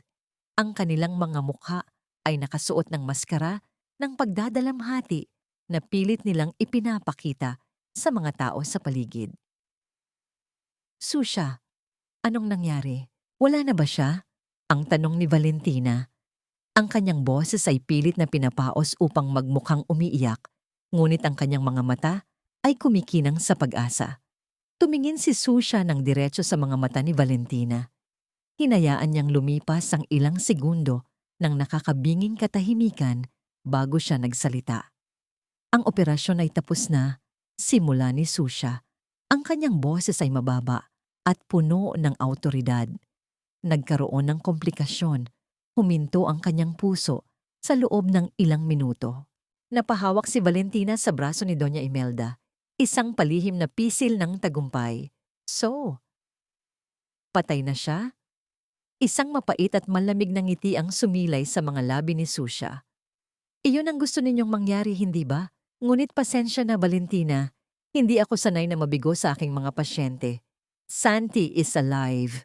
At higit sa lahat, ang lahat ng gamot na nagpapalabo sa kanyang isip ay tuluyan ko nang naalis. Ang mukha ni Valentina ay biglang nagbago mula sa kagalakan patungo sa purong takot. Ang kanyang balat ay naging kasing puti ng pader ng ospital. Si Doña Imelda naman ay napaatras. Ang kanyang tungkod ay muntik ng mabitawan. You lied to me. Galit na bulong ni Valentina. Hindi, Valentina. Ipinakita ko lang sa'yo kung paano maglaro ang tadhana, sabi ni Susha habang humahakbang palapit sa dalawa. At habang natutulog si Santi at nagpapalakas, iminumungkahi ko na ihanda na ninyo ang inyong mga gamit. Dahil kapag imulat niya ang kanyang mga mata, ang unang pangalang babanggitin niya ay hindi sa inyo, kundi ang pangalan ng katarungan. Bago pa makasagot ang dalawa, isang grupo ng mga lalaking nakasuit ang lumapit kay Susha. Si Rafael iyon, kasama ang mga abogado at ilang tauhan ng NBS na kanina pa palihim na nagmamasid. Dr. Ledesma, handa na ang lahat ng ebidensya, sabi ni Rafael. Tumingin si Susha kay Valentina na ngayon ay nanginginig na sa tindi ng kaba. Hindi pa tayo tapos, Valentina. Ang operasyon sa utak ni Santi ay tapos na, ngunit ang operasyon para linisin ang dumi sa pamilyang ito. Ngayon pa lang magsisimula. Isang nurse ang mabilis na lumabas mula sa recovery room. Ang mukha ay puno ng pagtataka. Dr. Ledesma, gising na po ang pasyente at hinahanap niya po ang kanyang asawa. Ang salitang asawa ay umalingaw-ngaw sa buong pasilyo, tila isang huling sampal sa mukha ng mga taong nagtangkang sumira sa kanila.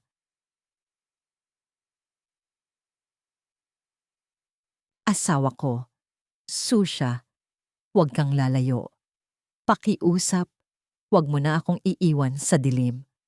Ang boses ni Santi ay tila isang basag na salamin na dahan-dahang pinuputol ang bawat hibla ng galit sa puso ni Susha. Sa loob ng recovery room, ang tanging maririnig ay ang rhythmic na tunog ng heart monitor na tila isang metronome na nagbibilang ng bawat segundo ng kanilang muling pagkikita. Ang amoy ng antiseptic at malinis na linen ay naging saksi sa isang tagpong akala ng marami ay hindi na mangyayari. Dahan-dahang lumapit si Susha sa tabi ng kama. Ang kanyang mga kamay, na kanina lang ay kasing tatag ng bakal sa loob ng operating room, ngayon ay nanginginig habang hinahawakan ang malamig na palad ni Santi. Tumingin siya sa mga mata ng asawa.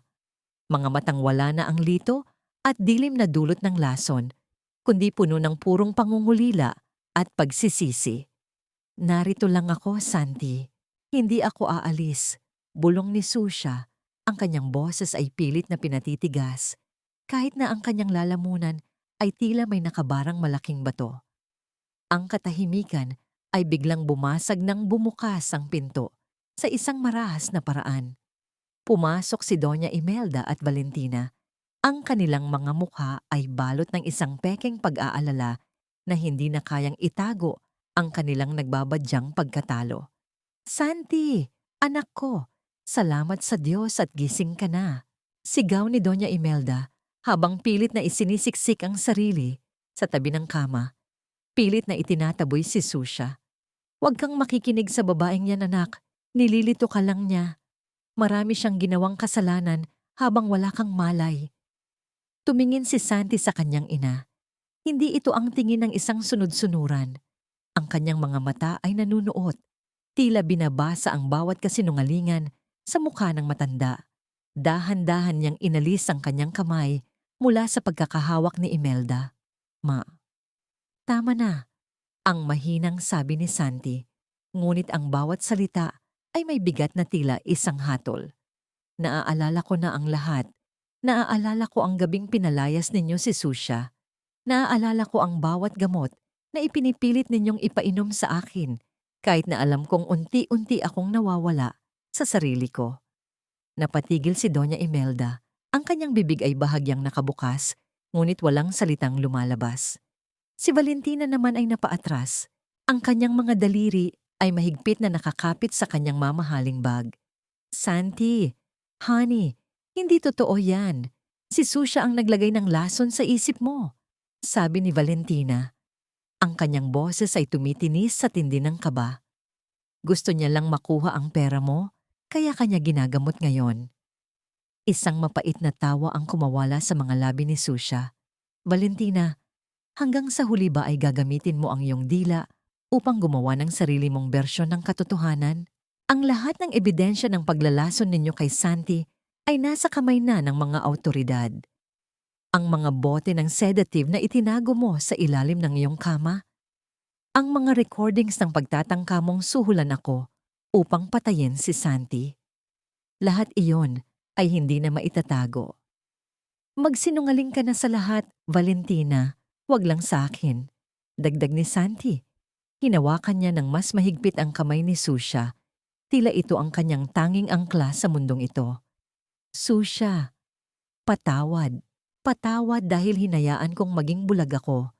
Patawad dahil hindi kita nagawang protektahan. Ang paghingi ng tawad na yon ay tila isang malakas na agos ng tubig na dahan-dahang tumatangay sa 6 na taon ng puot ni Susha.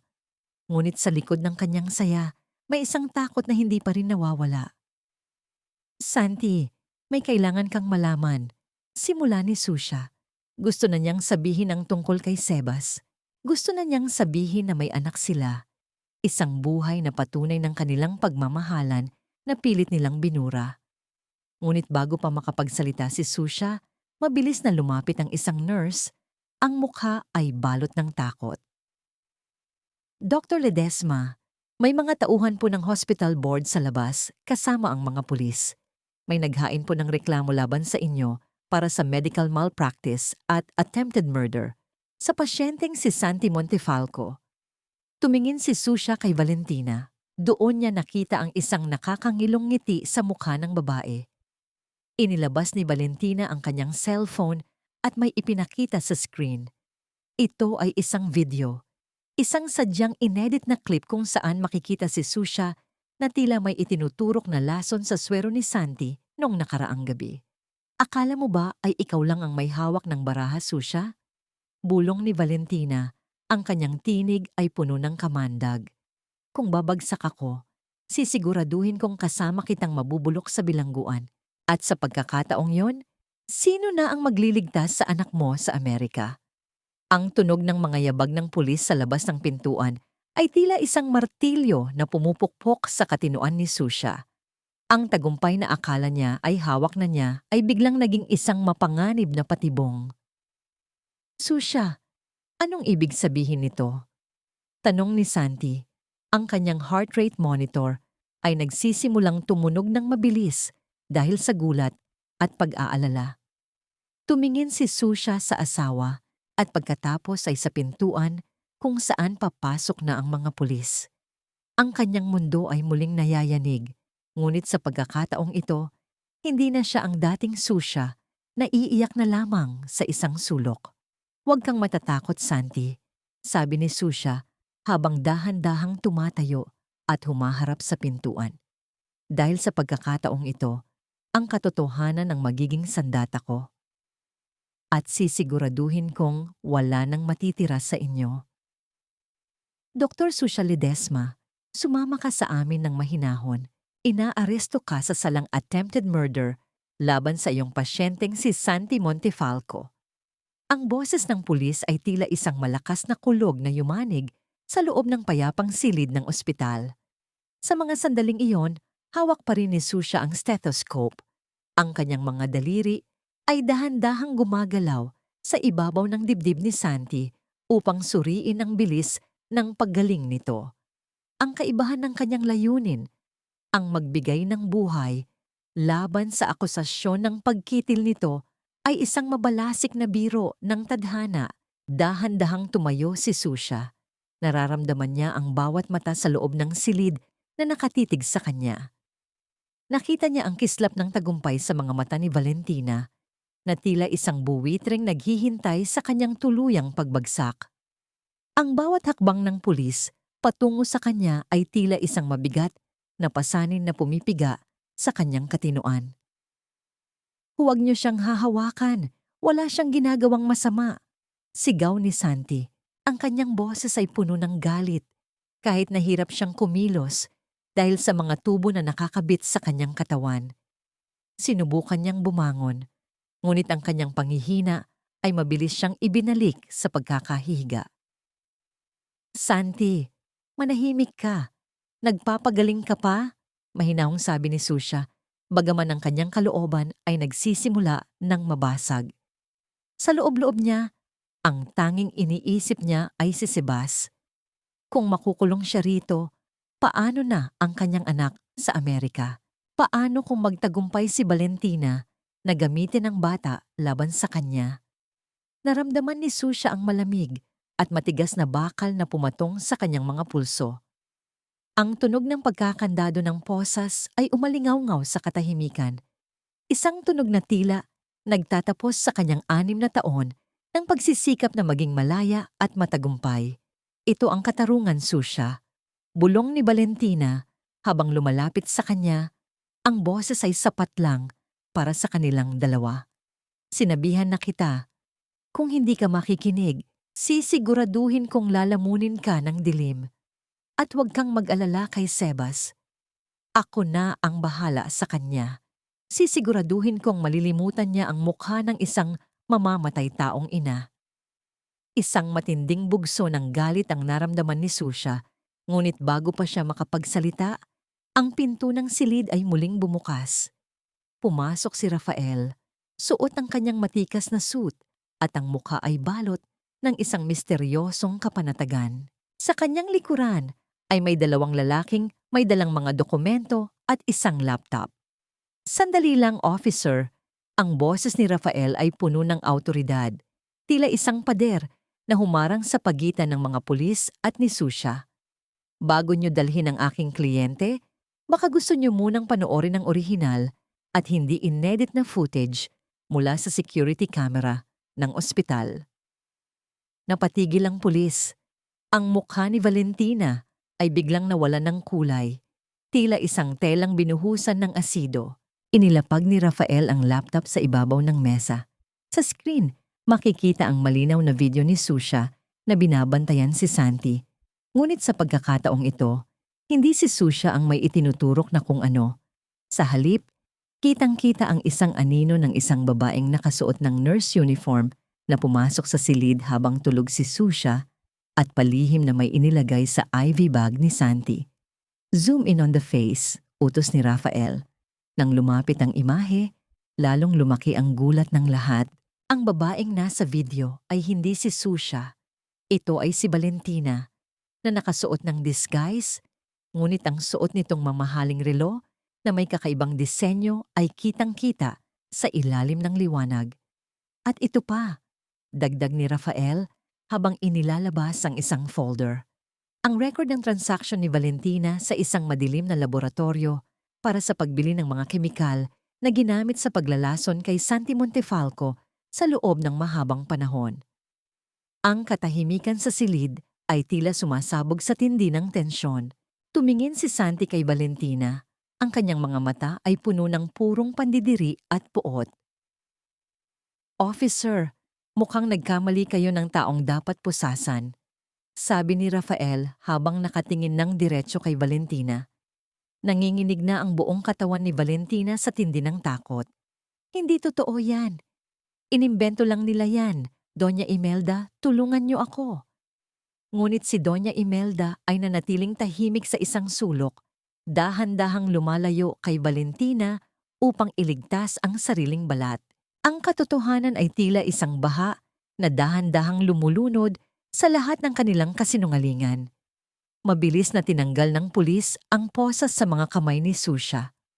Ang pakiramdam ng kalayaan sa kanyang mga pulso ay tila isang himala. Lumapit siya kay Valentina. Ang kanyang mga mata ay naglalayab sa isang paniningil na 6 na taon niyang inantay. "Tapos na ang laro, Valentina," sabi ni Susha. Ang boses ay mababa, ngunit nakakapangilabot. "At tungkol kay Sebas, hindi mo na siya kailanman masasaktan. Dahil sa mga sandaling ito, ang batang tinutukoy mo ay nasa ligtas na lugar, kasama ang mga taong tunay na nagmamahal sa kanya." Sa gitna ng kaguluhan, habang binabasa ng mga pulis ang karapatan ni Valentina, lumapit si Rafael kay Susha at bumulong. "May isa pa tayong problema, Susha.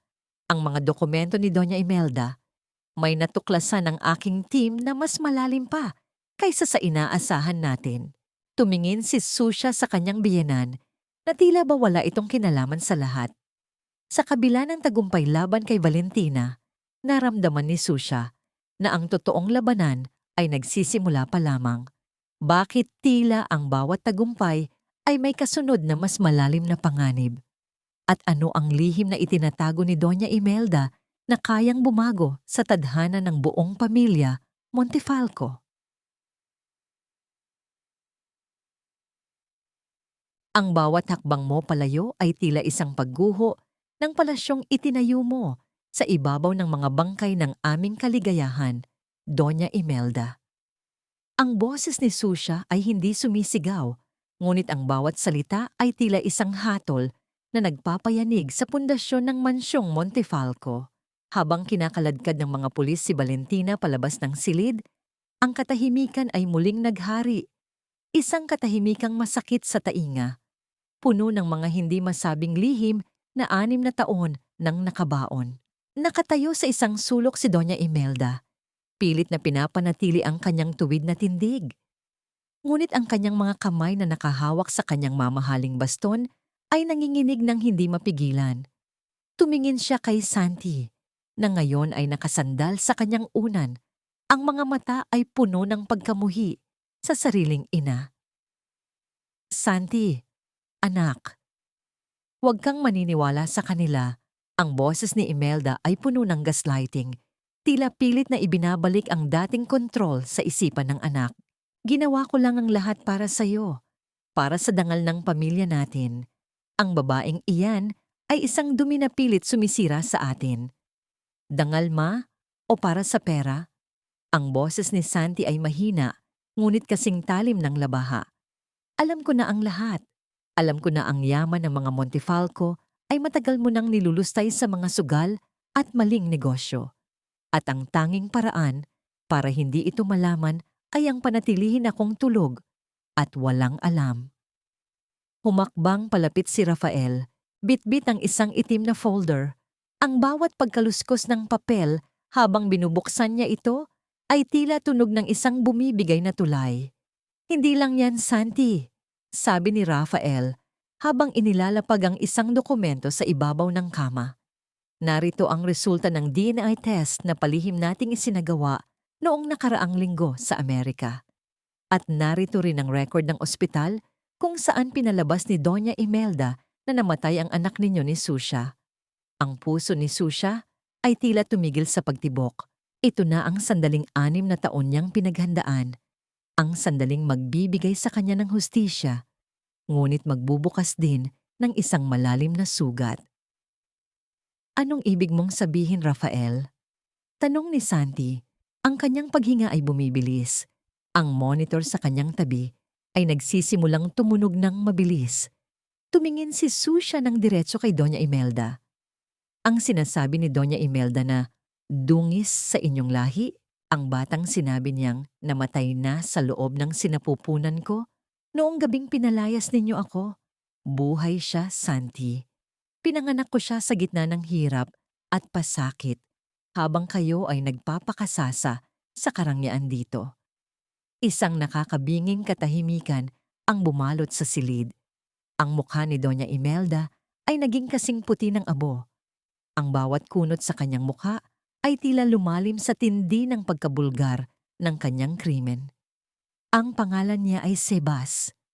Pagpapatuloy ni Susha, ang kanyang boses ay nababasag na sa tindi ng emosyon. Siya ang bata sa New York na tinatangka ninyong saktan. Siya ang tunay na tagapagmana ng mga Montefalco. Ang batang itinapon ninyo dahil akala ninyo ay wala siyang halaga. Napahagulgol si Santi. Ang mga luha ng isang lalaking nalaman ang katotohanan ay tila isang ulan na naghuhugas sa lahat ng kanyang mga pagkakamali. Inabot niya ang kamay ni Susha, pilit na humihingi ng tawad na alam niyang hindi sapat para sa 6 na taon ng pagkawala. Susha, may anak tayo? Buhay ang anak natin? Ang pagsusumamo ni Santi, ang kanyang buong katawan ay nanginginig sa tindi ng saya at pait. Traidor kayong lahat, sigaw ni Doña Imelda. Ang kanyang maskara ng pagiging marangal ay tuluyan ng nalaglag. Hinding-hindi ko hahayaang mapunta ang lahat sa isang batang bastardong Ledesma. Akin ang lahat ng ito. Sa gitna ng kanyang galit, isang biglang panghihina ang dumapo kay Doña Imelda. Ang kanyang baston ay binitawan niya at ang tunog nito sa sahig ay tila isang huling hudyat ng kanyang pagbagsak. Napahawak siya sa kanyang dibdib. Ang kanyang mukha ay namilipit sa sakit bago tuluyang bumagsak sa marmol na sahig. "Doktor, ang pasyente?" Sigaw ng isang nurse na kapapasok lang. Napatayo si Susha. Bilang isang doktor, ang kanyang unang instinto ay ang tumulong. Ngunit bilang isang ina na ninakawan ng 6 na taon, ang bawat hibla ng kanyang pagkatao ay tila nagnanais na panoorin na lamang ang paghihirap ng matanda. "Susha, iligtas mo siya," bulong ni Santi habang nakatingin sa kanyang ina. "Hindi dahil karapat-dapat siya, kundi dahil ikaw ang mas mabuting tao kaysa sa amin."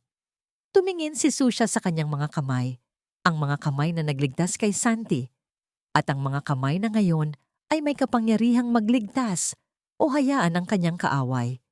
Lumapit si Susha kay Doña Imelda, ngunit bago niya ito mahawakan, Isang malakas na tunog ng sirena mula sa labas ang narinig. Hindi lang pulis ang dumating. Ito ay mga tauhan mula sa Department of Justice kasama ang isang warrant of seizure para sa lahat ng ari-arian ng mga Montefalco.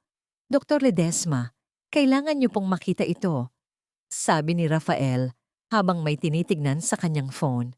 May isang tao pa tayong hindi inaasahang darating. Isang tao mula sa nakaraan ni Doña Imelda na hawak ang huling piraso ng puzzle tungkol sa pagkamatay ng iyong ama, Santi. Sino ang misteryosong taong ito na babago sa lahat? At ano ang tunay na papel ni Susha sa pagkawasak ng pamilya Montefalco na higit pa sa pagiging isang asawa? Ang bawat pintig ng iyong puso, Doña Imelda, ay isang paalala na ang buhay ay hindi mo pag-aari, kundi isang hiram na sandali na kailanman ay hindi mo kayang bayaran ng iyong yaman. Ang boses ni Susha ay kasing lamig ng bakal ng kanyang stethoscope habang nakaluhod siya sa tabi ng matandang babaeng nakahandusay sa sahig. Ang marangyang silid na dati ay saksi sa mga utos ng kamatayan ni Imelda. Ngayon ay puno ng nakakabinging katahimikan ng isang naghihingalong dangal. Habang mabilis na sinusuri ni Susha ang pulso ng matanda, nararamdaman niya ang panginginig ng mga daliri nito. Hindi dahil sa sakit, kundi dahil sa takot na mawala ang lahat ng kanyang pinaghirapang itayo sa ibabaw ng mga kasinungalingan. Huwag mo akong hawakan. Dr. Ledesma, ang gumaralgal na boses ni Imelda, ay tila isang kaluskos ng tuyong dahon. Mas gusto ko pang mamatay kaysa tanggapin ang tulong mo. Bilang doktor mo, obligasyon kong panatilihing buhay ang iyong puso. Tugon ni Susha habang binubuksan ang kanyang medical kit. Ang bawat galaw niya ay mabilis at tiyak. Dahil gusto kong saksihan mo ang bawat sentimo ng yaman mo na dahan-dahang kinukuha ng katarungan. Gusto kong buhay ka kapag hiningi na ni Sebas ang lahat ng ninakaw mo sa kanya. Sa gitna ng tensyong ito, pumasok ang isang lalaki na may dalang mga lumang dokumento. Siya si Attorney Guevara, ang matagal nang nawawalang abogado ng ama ni Santi. Ang kanyang pagdating ay tila isang huling kabanata na dahan-dahang bumubukas. Tumingin siya kay Santi na nakaupo pa rin sa kanyang wheelchair. Ang mga mata nito ay puno ng kalituhan at pait. Santi, narito ako dahil sa huling habilin ng iyong ama, simula ng abogado. Ang tunog ng kanyang pagbuklat ng mga papel ay tila isang hatol na umalingaw-ngaw sa buong silid. Hindi kailanman namatay ang iyong ama dahil sa sakit.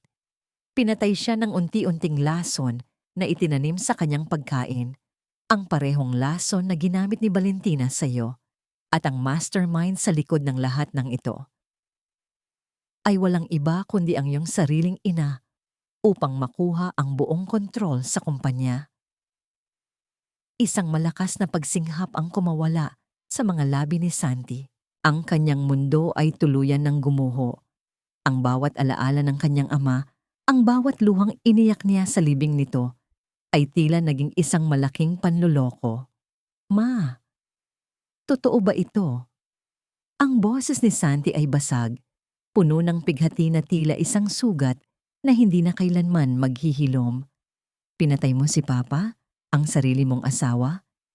Hindi nakapagsalita si Imelda. Ang kanyang mga mata ay nanatiling nakatitig sa kisame habang ang mga luha ng pagkatalo ay dahan-dahang dumadaloy sa kanyang mga kunot na pisngi. Ang kanyang katahimikan ay ang pinakamabigat na kumpirmasyon ng kanyang kasalanan. Biglang tumunog ang cellphone ni Susha. Isang video call mula kay Rafael. Nang sagutin niya ito, lumitaw sa screen ang mukha ni Sebas. Ang bata ay nasa isang ligtas na bahay, may hawak na isang piraso ng cake at nakangiti ng malapad. Mami, sabi ni Tito Rafael, uuwi ka na daw po bukas, miss na kita. Ang masayang boses ni Sebas ay tila isang liwanag na pumasok sa madilim na silid. Napatigil ang lahat. Maging ang mga pulis na nagbabantay sa pintuan ay napatitig sa screen. Si Santi ay dahan-dahang lumapit sa screen. Ang kanyang mga kamay ay nanginginig habang hinahaplos ang imahe ng kanyang anak. Sebas, anak, bulong ni Santi, ang kanyang boses ay puno ng pagmamahal na 6 na taon niyang hindi na iparamdam. Sino po siya, Mami? Tanong ni Sebas. Ang kanyang maliliit na mata ay puno ng kuryosidad. Tumingin si Susha kay Santi at pagkatapos ay sa anak. Ang golden moment na ito ay tila isang paghilom sa gitna ng digmaan. Siya ang papa mo, Sebas. Ang papa mong matagal na tayong hinahanap. Ngunit ang emosyonal na sandaling iyon ay mabilis na naputol nang muling bumukas ang pinto. Isang opisyal ng DOJ ang pumasok. May hawak na opisyal na dokumento ng pag-aresto kay Doña Imelda Montefalco para sa salang murder at plunder. Dr. Ledesma, kailangan na nating ilipat ang pasyente sa hospital prison facility. Ang malamig na utos ng opisyal. Habang isinasakay si Imelda sa stretcher, tumingin siya kay Susha nang may huling kislap ng galit, ngunit wala na itong kapangyarihan. Ang mansyong Montefalco na dati ay simbolo ng kapangyarihan, ngayon ay tila isang malaking sementeryo ng mga pangarap. Susha, ano ang gagawin natin ngayon? Tanong ni Santi habang nakatingin sa paligid ng kanyang tahanan na unti-unti nang nilalagyan ng yellow tape ng mga awtoridad. Ngayon, Santi, kailangan nating linisin ang mga dumi na iniwan nila. Sagot ni Susha habang inaalalayan ng asawa. Hindi na para sa atin, kundi para sa kinabukasan ng ating anak. Ngunit sa likod ng tagumpay na ito, may isang katanungan pa ring naiwan sa isip ni Susha. Paano niya muling bubuuin ang tiwala sa lalaking naging bahagi ng kanyang pagkawasak kahit na biktima rin ito? At sapat ba ang katarungan upang burahin ang 6 na taon ng pait? Ang tunog ng mga sirena ng pulis habang lumalayo ang sasakyan ni Imelda ay tila isang huling hudyat ng pagtatapos ng isang madilim na panahon. Pero sa dilim ng pasilyo, nakita ni Susha ang isang pamilyar na anino, si Valentina, na tila may huling alas na hindi pa nailalabas bago tuluyang makulong. Hindi mo na kayang bilhin ang iyong kalayaan ng mga alahas na ninakaw mo, Valentina. Ang bawat kislap ng brilyante sa iyong leeg ay tila naging mga matitulis na tinik na ngayon ay sumasakal sa iyong dangal.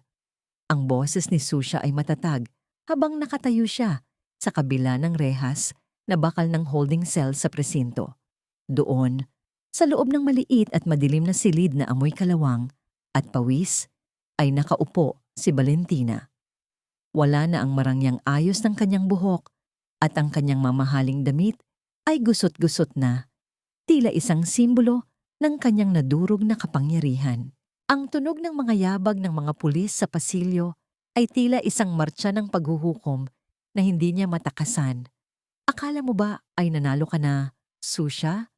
Ang boses ni Valentina ay puno ng pait. May halong gumaralgal na tawa na tila nagmumula sa isang nasirang plaka. Maaring nakuha mo ang hustisya, pero hinding-hindi mo makukuha ang buong puso ni Santi. Habang buhay niyang dadalhin ang katotohanang ang ina niya ang pumatay sa ama niya. Isang malaking lason ang iniwan ko sa pamilya niyo. Ang lason ay nasa isip mo lang, Valentina, mahinahong sagot ni Susha. Si Santi ay nagsisimula nang huminga ng malaya at si Sebas. Sisiguraduhin kong lalaki siyang may malinis na budhi, malayo sa bahid ng inyong kasamaan. Iniwan ni Susha ang presinto at bumalik sa ospital. Habang naglalakad siya sa mahabang pasilyo, ang bawat kislap ng puting ilaw sa kisame ay tila nagpapaalala sa kanya ng 6 na taon ng kanyang paglalakbay. Ang pagod ay nararamdaman na niya sa kanyang mga buto, ngunit ang kagaanan ng kanyang kalooban ay tila isang pakpak na nagpapalutang sa kanya. Pagpasok niya sa silid ni Santi, nakita niya itong nakatingin sa labas ng bintana. Ang sikat ng araw ay tumatama sa kanyang mukha, na tila nagbibigay ng bagong anyo sa kanyang pagkatao. Dahan-dahan itong lumingon at isang tipid na ngiti ang sumilay sa kanyang mga labi. Isang ngiting wala ng bahid ng sakit o takot. Susha. Tapos na ba ang lahat? Tanong ni Santi. Ang kanyang boses ay mas malakas na ngayon, mas matatag. Tapos na, Santi, ang mga warrant ay naisilbi na at ang kumpanya ay nasa ilalim na ng maayos na pamamahala ni Rafael habang nagpapagaling ka, sagot ni Susha habang sinusuri ang vital signs ng asawa. Wala na ang mga aninong humahabol sa atin. Inabot ni Santi ang kamay ni Susha at dahan-dahan itong dinala sa kanyang mga labi. Isang matagal at mapitagan na halik ang idinampi niya sa likod ng palad ng doktor. Ang bawat segundo ng katahimikan sa pagitan nila ay puno ng mga salitang hindi na kailangang bigkasin. Pagsisisi, pasasalamat at isang muling pag-usbong ng pag-asa. Alam kong hindi sapat ang lahat ng ito para mabura ang ginawa ko sa iyo, bulong ni Santi. Ang kanyang mga mata ay nagsisimulang manlabo dahil sa luha. Pero handa akong gastusin ang bawat natitirang sandali ng buhay ko para lamang mapatunayan na karapat-dapat ako sa inyo ni Sebas. Hindi ako humihingi ng agarang pagbabalik. Humihingi lang ako ng pagkakataon. Tumitig si Susha sa mga mata ni Santi. Nakita niya ang katapatan, ang luhang nagmula sa kaibuturan ng isang pusong nahanap muli ang kanyang katinuan. Ngunit sa likod ng kanyang pagmamahal, nandoon pa rin ang alaala ng hapdi ng ulan at ang lamig ng kalsada. Ang pagkakataon ay hindi ibinibigay, Santi. Ito ay pinaghihirapan, sabi ni Susha nang may malambot na tono. Magpagaling ka muna. At kapag handa ka na, doon natin malalaman kung ang ating mga landas ay maaari pang magtagpo ng buo. Sa gitna ng kanilang pag-uusap, ang pinto ay dahan-dahang bumukas. Si Rafael ay pumasok, hawak ang isang tablet. Ang kanyang mukha ay seryoso, tila may isa pang balitang kailangang ihatid. Susha, may kailangan kang makita. Mula ito sa huling imbestigasyon sa mga personal na gamit ni Doña Imelda, sabi ni Rafael habang ipinapakita ang isang liham na may tatak ng isang lumang ospital sa probinsya. Tungkol ito sa tunay na pagkakakilanlan mo. May lihim ang iyong mga magulang na hindi kailanman nalaman ni Doña Imelda. At ito ang dahilan kung bakit kanya kinuha noon bilang manugang sa kabila ng iyong katayuan. Napatigil ang tibok ng puso ni Susha. Ang bawat salita ni Rafael ay tila isang panibagong pinto na bumubukas sa isang silid na hindi niya akalaing mayroon siya. Anong lihim ang itinatago ng kanyang sariling nakaraan? At paano nito babaguhin ang kanyang tingin sa pamilya Montefalco at sa kanyang sarili? Ang tunog ng hangin na humahaplos sa mga dahon sa labas ng bintana ay tila isang bulong ng tadhana na nagsasabing ang katarungan ay simula pa lamang ng isang mas malalim na katotohanan. Ang bawat salita sa liham na ito ay tila mga patak ng asido na tumutunaw sa huling piraso ng aking pagtitimpi, Doña Imelda. Hindi mo lang pala ninakaw ang aking kinabukasan, kundi pati ang tunay kong pagkakakilanlan.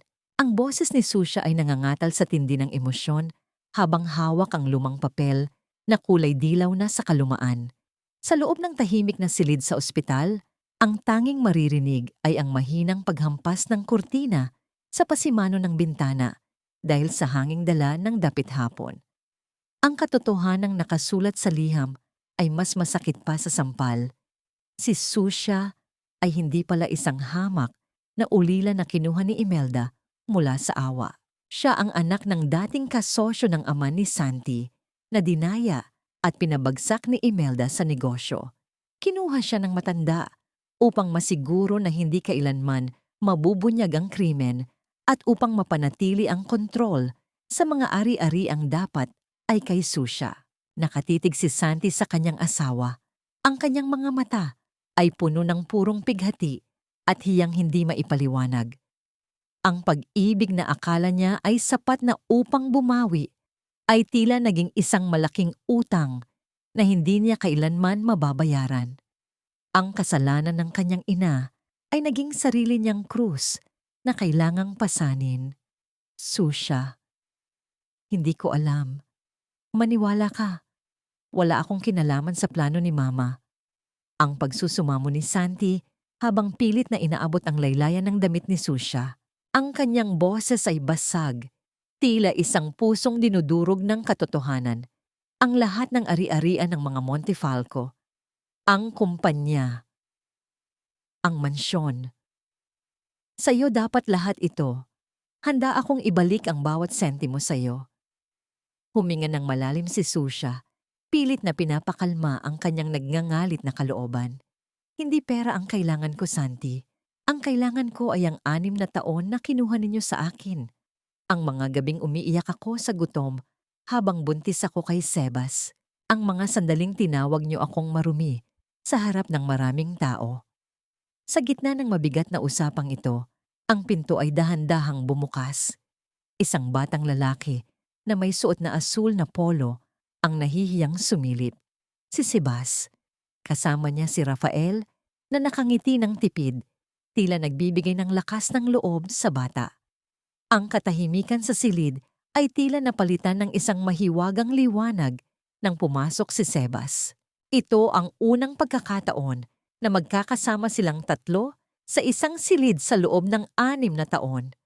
Ang tunog ng maliliit na hakbang ng bata sa semento ay tila isang himig ng pag-asa na dahan-dahang nagbubukas sa saradong pinto ng puso ni Susha. "Mommy?" Tawag ni Sebas habang tumatakbo patungo sa kanyang ina. Mabilis na binuhat ni Susha ang anak. Ang amoy ng bata ay tila naging gamot sa kanyang mga sugat. Tumingin si Sebas kay Santi na nasa wheelchair. Nagtagpo ang kanilang mga mata. Ang mga mata ng isang ama na puno ng pagsisisi at ang mga mata ng isang anak na puno ng kuryosidad. "Ikaw po ba si Papa?" Tanong ni Sebas. Ang kanyang boses ay malambot at walang bahid ng galit. Napahagulgol si Santi. Hindi niya mapigilan ang pag-agos ng luha habang nakikita ang kanyang sariling replika sa katauhan ng bata. Dahan-dahan niyang hinawakan ang maliit na kamay ni Sebas. Ang bawat daliri nito ay tila isang himala na ipinagkait sa kanya ng mahabang panahon. "Oh, anak, ako ang papa mo. Patawarin mo ako kung naging matagal ang pagdating ko," bulong ni Santi habang hinahalikan ang kamay ng anak. Tumingin si Susha sa mag-ama. Ang golden moment na ito ay tila isang paghilom na dahan-dahang nagaganap, ngunit alam niyang hindi pa ito ang dulo. Hindi maaring mabura ng isang yakap ang lahat ng pait. "Santi, kailangan nating maging makatotohanan," simula ni Susha habang ibinababa si Sebas. "Magpapagaling ka at ako ay babalik muna sa Amerika kasama si Sebas. May mga trabaho pa akong kailangang tapusin at may sarili akong buhay na binuo doon." "Iiwan mo na naman ako, Susha?" Ang tanong ni Santi. Ang takot ay bakas sa kanyang mukha. "Hindi kita iiwan, Santi. Binibigyan kita ng pagkakataong mahanap ang sarili mo nang wala ang anino ng iyong ina. At binibigyan ko rin ang sarili ko ng pagkakataong magpatawad ng hindi napipilitan." Tugon ni Susha ng may dignidad. "Kailangan nating matutong tumayo ng mag-isa bago tayo sumubok na muling magkasama." Inayos ni Susha ang kanyang mga gamit. Ang bawat pag-ayos niya ng kanyang bag ay tila isang paghahanda para sa isang bagong yugto. Lumakad siya patungo sa pinto. Hawak ang kamay ni Sebas. Sa kanyang paglingon, nakita niya si Santi na nakatingin sa kanila. Ang mukha nito ay malungkot, ngunit may bakas ng determinasyon. "Maghihintay ako, Susha. Kahit gaano katagal, gagawin ko ang lahat upang maging karapat-dapat muli sa inyong dalawa." Ang pangako ni Santi na umalingaw-ngaw sa buong silid. Nakalabas na sila ng ospital nang mapansin ni Susha ang isang pamilyar na itim na sasakyan na nakaparada sa di kalayuan. Ang bintana nito ay dahan-dahang bumaba at doon ay nakita niya ang isang taong hindi niya inaasahang makikita muli sa ganoong sitwasyon. Isang taong may hawak ng huling babala para sa kanyang kaligtasan bago siya lumipad pabalik ng Amerika. Sino ang taong ito na tila nagmamasid sa bawat galaw ni Susha? At sapat ba ang layo ng Amerika upang takasan ang mga multo ng pamilya Montefalco? Ang kalayaan ay hindi lamang ang pag-alis sa isang madilim na silid, kundi ang pagpapakawala sa mga kadena ng puot na matagal nang gumagapos sa iyong kaluluwa. Ang huling sulyap ni Susha sa naglalakihang mga gusali ng Maynila mula sa bintana ng eroplano ay tila isang huling pamamaalam sa isang bersyon ng kanyang sarili na matagal na niyang iniwan. Ang bawat ulap na kanilang nadadaanan ay tila naghuhugas sa mga bakas ng ulan, luha at dugo na naging bahagi ng kanyang buhay sa mansyong Montefalco. Sa kanyang tabi, mahimbing na natutulog si Sebas. Hawak ang isang maliit na laruan ng eroplano. Isang regalong ibinigay ni Santi sa kanila bago sila umalis. Isang taon ang mabilis na dumaan, tila isang mabilis na agos ng tubig na dahan-dahang nagpapakinis sa mga matatalim na bato ng nakaraan. Sa isang liblib na bayan sa Batangas, malayo sa ingay at polusyon ng syudad, isang maliit na klinika ang nakatayo sa tapat ng dagat. Ang pintuan nito ay palaging bukas para sa mga kababaihang walang kakayahang magbayad, para sa mga inang biktima ng karahasan na naghahanap ng bagong simula. Ito ang Ledesma Charity Clinic, ang katuparan ng pangarap ni Susha na hindi lamang maging isang magaling na doktor, kundi isang tagapaghilom ng mga sugatang puso. Sa kabilang dako, ang balita tungkol sa pamilya Montefalco ay tuluyan ng naging isang babala sa lipunan. Si Doña Imelda ay nananatili sa loob ng isang psychiatric prison facility. Ang kanyang isip ay tuluyan ng nilamon ng mga anino ng kanyang mga krimen. Madalas siyang makitang nakikipag-usap sa hangin, pilit na inuutusan ang mga tauhang wala na doon, habang ang kanyang yaman ay dahan-dahang naibalik sa mga taong kanyang dinaya. Kabilang na ang mga foundation na itinayo ni Susha. Si Valentina naman ay nagsisilbi ng kanyang mahabang sentensya sa bilangguan. Ang kanyang kagandahan ay naluoy na sa gitna ng malamig na pader ng selda. Isang hapon, habang ang araw ay dahan-dahang lumulubog sa abot-tanaw, ang tunog ng mga alon na humahampas sa pampang ay tila isang banayad na kanta ng kalikasan. Nakaupo si Susha sa isang bench sa labas ng kanyang klinika. Hawak ang isang tasa ng mainit na kape.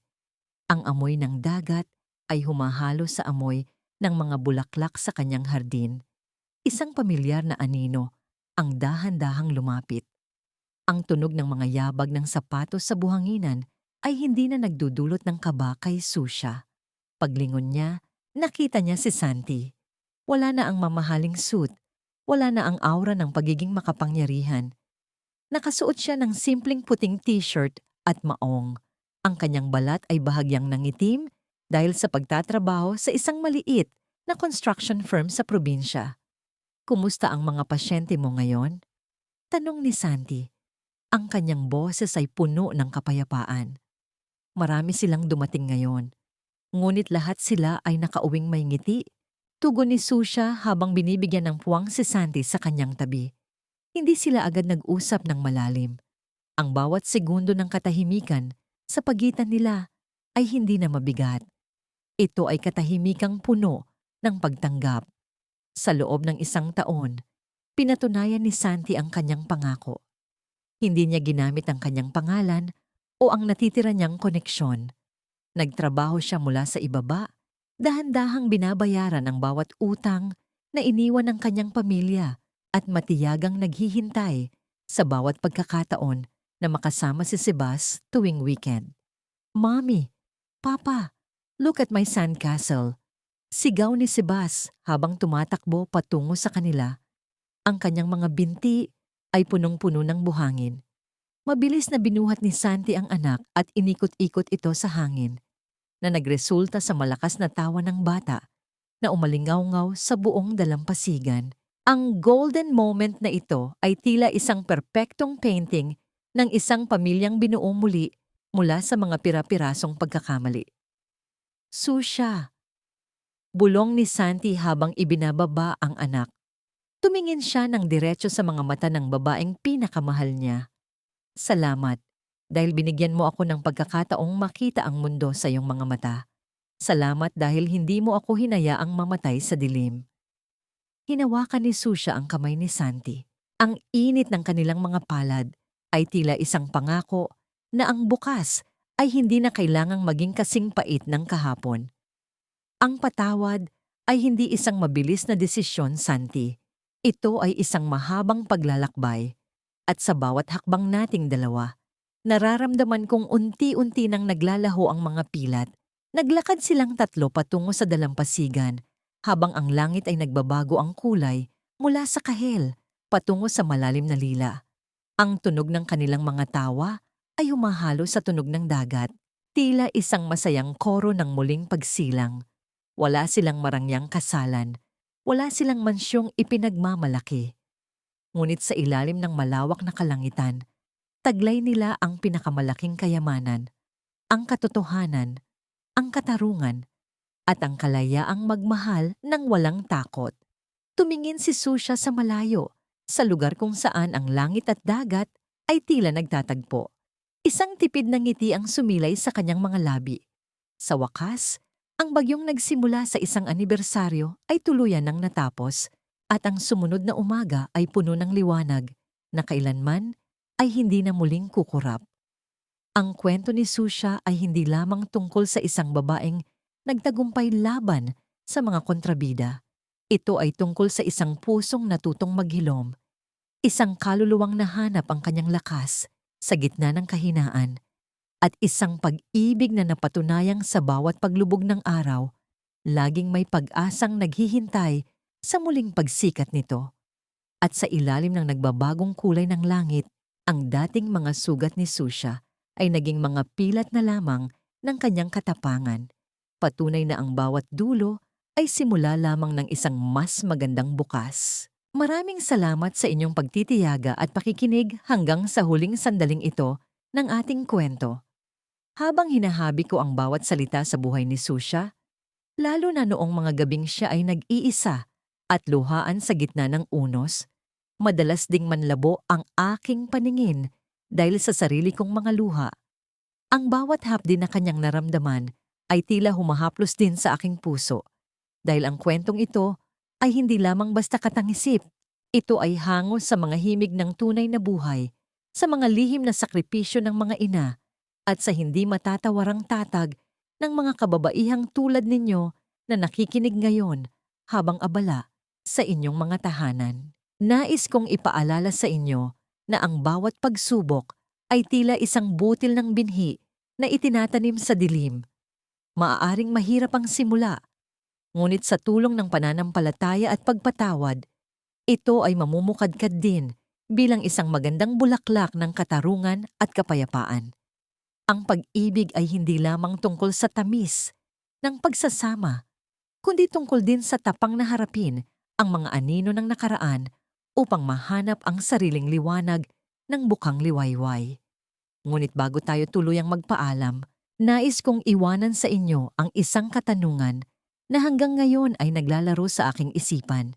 Kung kayo ang nasa katayuan ni Susha, matapos ang lahat ng pananakit, pagtataksil, at kasinungalingan, kaya nyo rin bang buksan ang pintuan ng inyong puso para sa isang taong naging mitsa ng inyong pagkawasak? Sapat nga ba ang pagsisisi upang muling mabuo ang tiwalang nadurog na? Sana ay nagustuhan ninyo ang ating naging paglalakbay. Huwag ninyong kalimutang ibahagi ang inyong mga saloobin sa aming comment section. Nais kong marinig ang inyong boses. Ang inyong bawat like, comment at share ay nagsisilbing inspirasyon at lakas para sa akin na patuloy na lumikha ng mga kwentong sumasalamin sa katotohanan ng ating mga damdamin. Hanggang sa muli nating pagkikita sa susunod na kabanata ng ating mga puso. Pagpalain kayong lahat ng may kapal